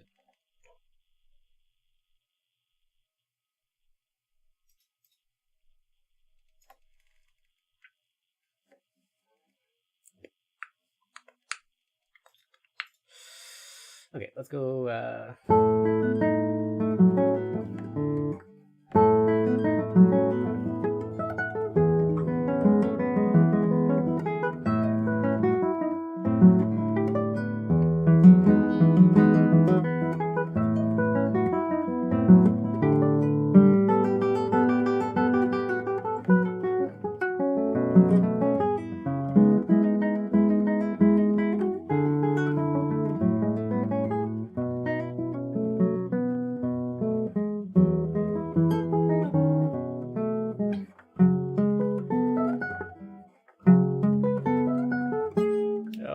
it's so hard.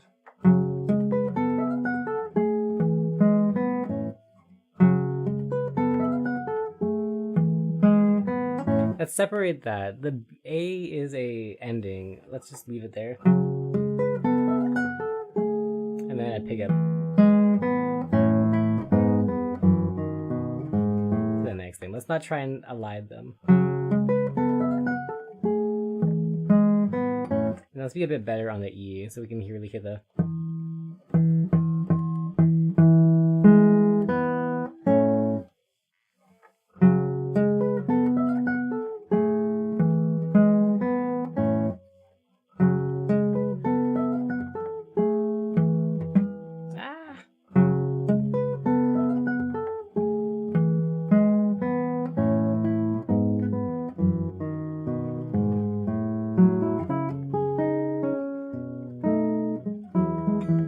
That'll be tomorrow problem.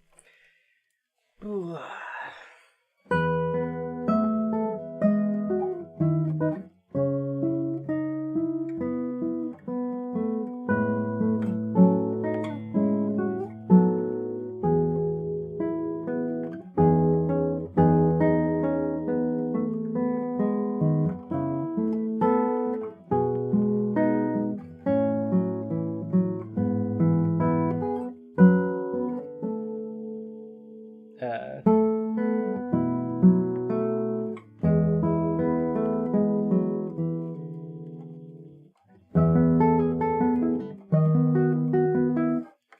Okay, cool. Fix.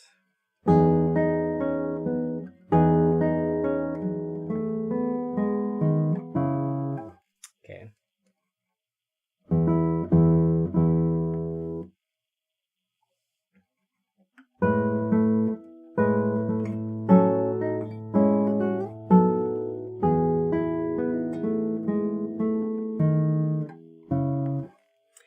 Does your warm-up involve stretching opposite direction how your joints actually bend towards? More involved in that? No, I would never. I don't think it's useful to stretch your hands for warm-up stuff. I mean, like, do it if you want just, like, a general physical fitness warm-up. Like, getting your actual whole body warm. But I don't think it's useful for, like, improving guitar stuff. I mostly, like, for warm-up, I'll just get all my fingers warm. So, like, I'll basically like start with my pinky and just do some basic coordination stuff. If I'm like really not warm, I'll do it's like super basic, just like a single finger, just whatever chromatic things. Hands are stiff. I think just raw dog it. I just like start right away with trying to play as quickly as possible, basically, without making any mistakes if we can. But I'll start with my pinky because it's a bit slower.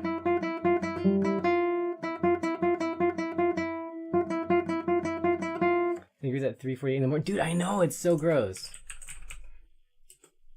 Like right now, it's 24 Celsius at same o'clock in the morning. It's so hot, dude. What is that in Fahrenheit? 75 Fahrenheit at 3:50 in the morning. Disgusting. But yeah, then after that I'll like go through like M&A. It's every finger comment.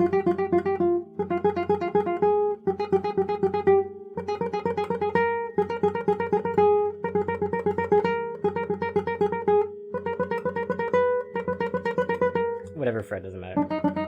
Then I'll go I and M.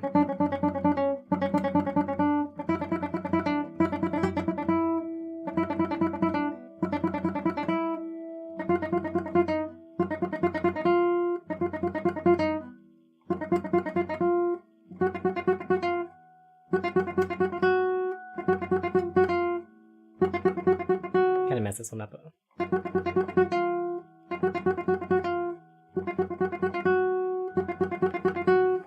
AC, I had to open all the windows, hoping things cool off. Yeah, it's gross. It's so hot. I want this to go away. This world's ending. It's gross. The worst part is, it's not actually that much hotter in the daytime. It's just hot at night too. Like daytime is like 29 degrees Celsius, nighttime is like 24 degrees Celsius. So it just like doesn't cool down. Look, it's forced into a position for that technique? Not really. I don't know. I think this is maybe possible from a standpoint of like having a relaxed technique already. Like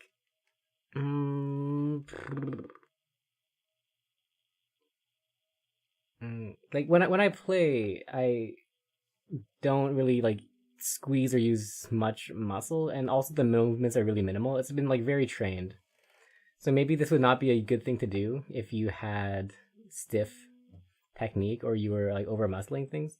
So like, I think like the warm up for me is always just like an opportunity to train technique in a controlled environment with like very specific isolated movements that are generally applicable to all of your playing.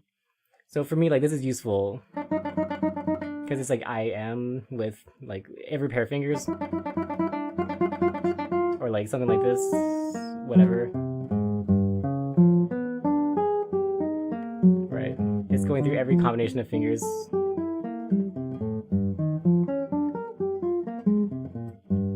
Just like making sure that everything is moving well.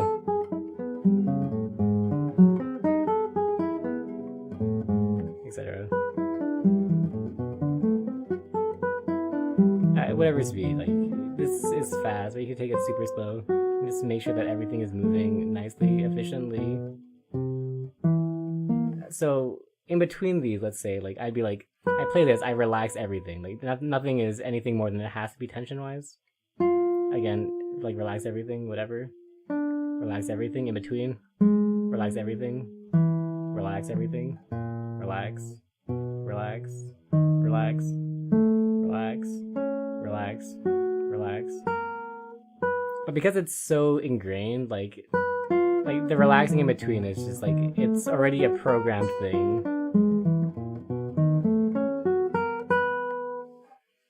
Do you think the magnetic support comes into play? Aren't holding the guitar with your fretting hand or having to put excess pressure on the fretboard? Yeah, that does help a lot. Like you don't have to have the support, but any kind of like way to get your guitar on the other leg is helpful because it lets you kind of either pull down or pull in using the bigger muscles. So like I like again for all of these I don't have to use my thumb to play, right? Oops. So like no thumb involved here. I don't really have to worry about tension stuff because I'm not using anything. The thumb position is like irrelevant. It can be anything.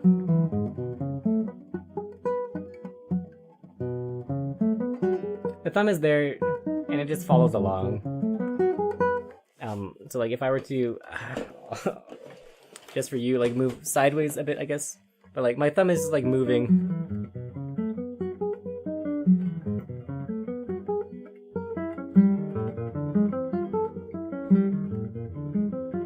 Like the whole thing like moves as like a whole unit, right?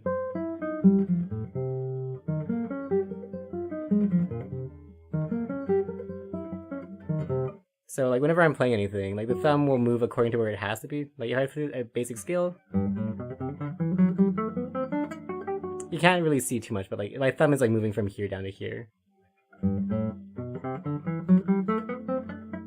So now my thumb's here, but if I go to the beginning, the thumb's over here. So it just follows along with whatever's going on. It doesn't really matter what the thumb's doing, basically.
I think so.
Fretting position gets pretty wonky. Angling your wrist at the horizontal position. Yeah, I think like often you'll have to break your wrist to play a lot of things in this position. Like you do have to end up like this a lot of the time, which is not great. Like if you can help it, I think it's always worthwhile to keep your wrist straight. It's just like healthier for you. So if you can find a way to like manipulate your body to keep a straight wrist, it's probably like your best bet technique wise. So if you can like learn how to do like a G chord or something with a straight wrist without like having to like do this to your wrist to play a G chord, for example, or like a C chord with like a straight wrist without having to break your wrist to get the C chord, you know, like it helps a lot. And basically the way to do that is like letting your like body weight drop into it. But alternatively, you can do it much easier by just having your guitar at a higher angle. Closer your head, the better. Probably, yeah, actually.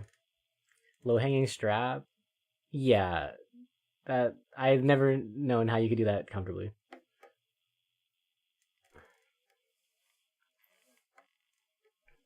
Air drumming. Ooh. When actually playing.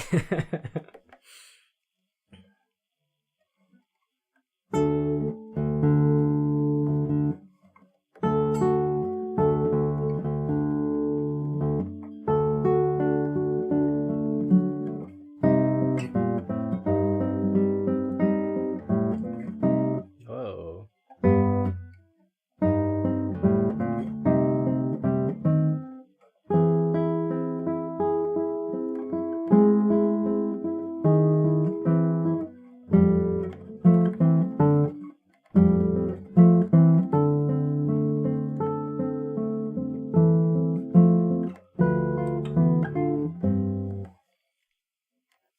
The rest are just for credit.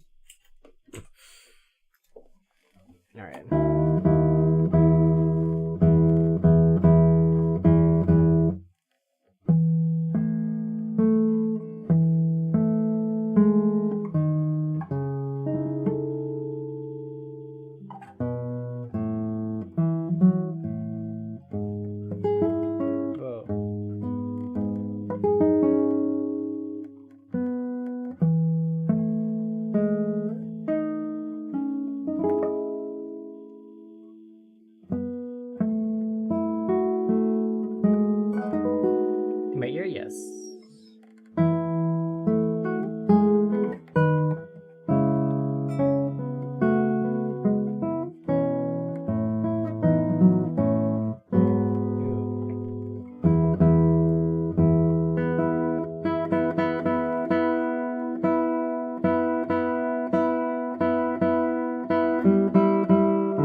long as an open string, so your guitar in tune with itself. Need to remember a low E string sounds like in tune. Yeah.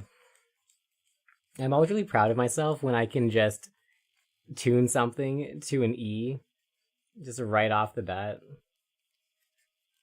Is it costly to fly to Canada? Depends where you're from, man. As most things, distance equals price for flights. If you're in Australia, pretty expensive. If you're in America, not that expensive. Like, check your local flight aggregator, I guess. Like travel.com, Expedia, whatever, Kayak. They'll tell you how expensive it is.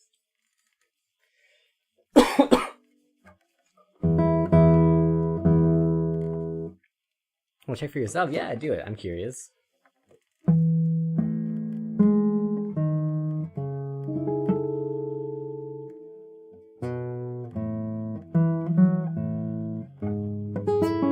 Oh my gosh.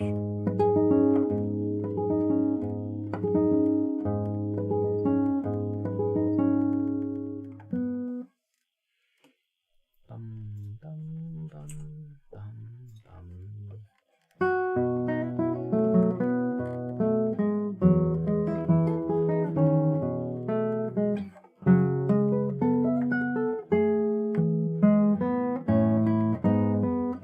That's a nice little pause that we did.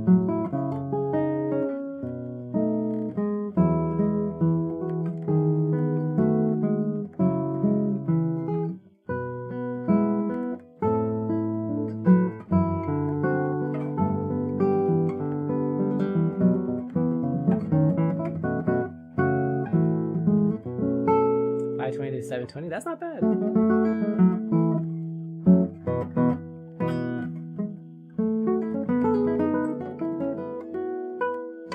Is that all the way to Vancouver?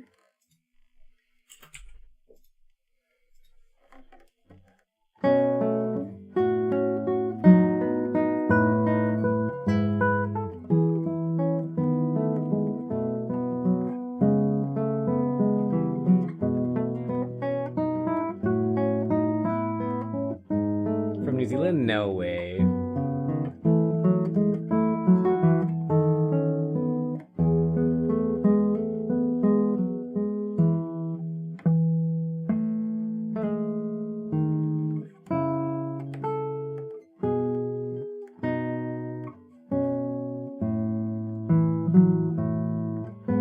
You're probably looking around like $3,000 if you don't plan ahead, or maybe like $1,500 to $2,000 if you plan ahead.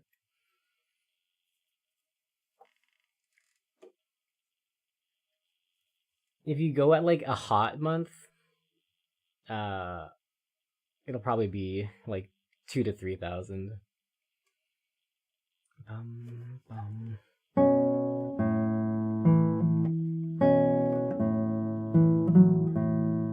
For the round trip, not for the single. Turn to Paris, Paris to Calgary, Calgary to... Oh, that's disgusting, dude. That sounds so bad. That is way too many transfers. Gross. That's not worth... Whatever the price difference is between that and a direct flight is not worth the money you're saving. That's vile. Ew. You'd rather walk? Yeah, that sounds horrendous. Whatever money you're saving is not money being saved. It's money being terrorized.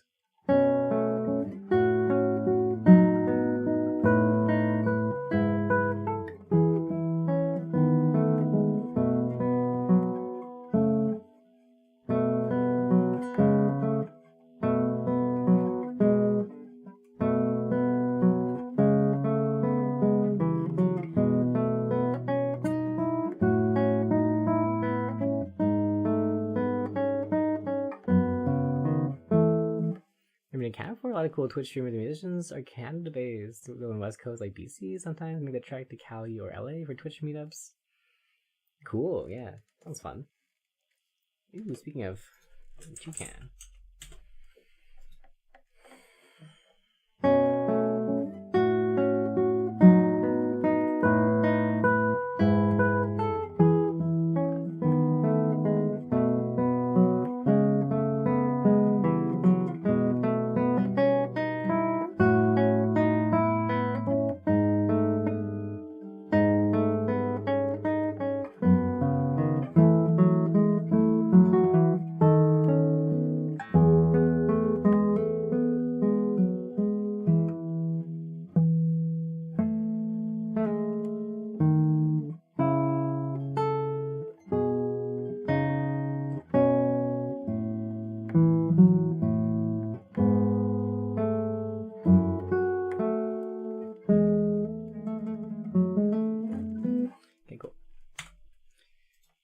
we're through the forever pot. Okay, that's actually a pretty good time to probably call it a day. Why don't we play this whole song and then we'll just vanish?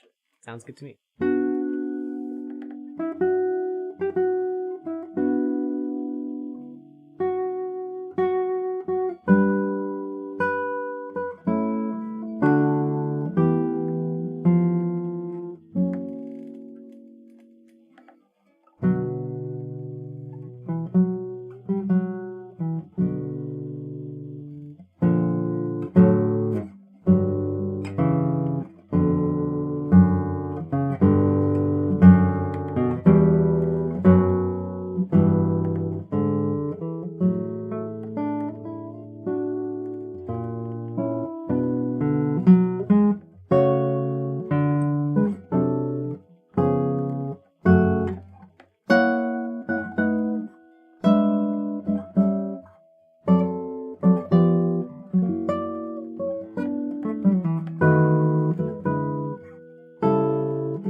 Racel, yes. We'll do Devil. Sent the model. Whoa, cool. Nice. Well done, well done. Looks great.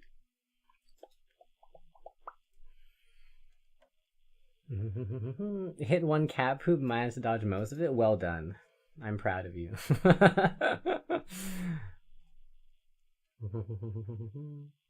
Oh, the stream ends with the cat draw.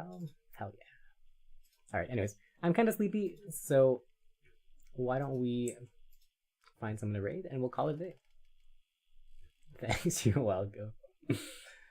Let's see. Who's online? Whoa, it's Sora's birthday? Let's go to Sora's place.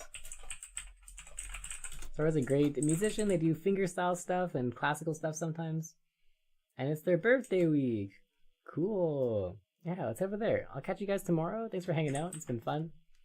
And I'll see you guys all next time. Enjoy the rest of your weekend. Bye-bye.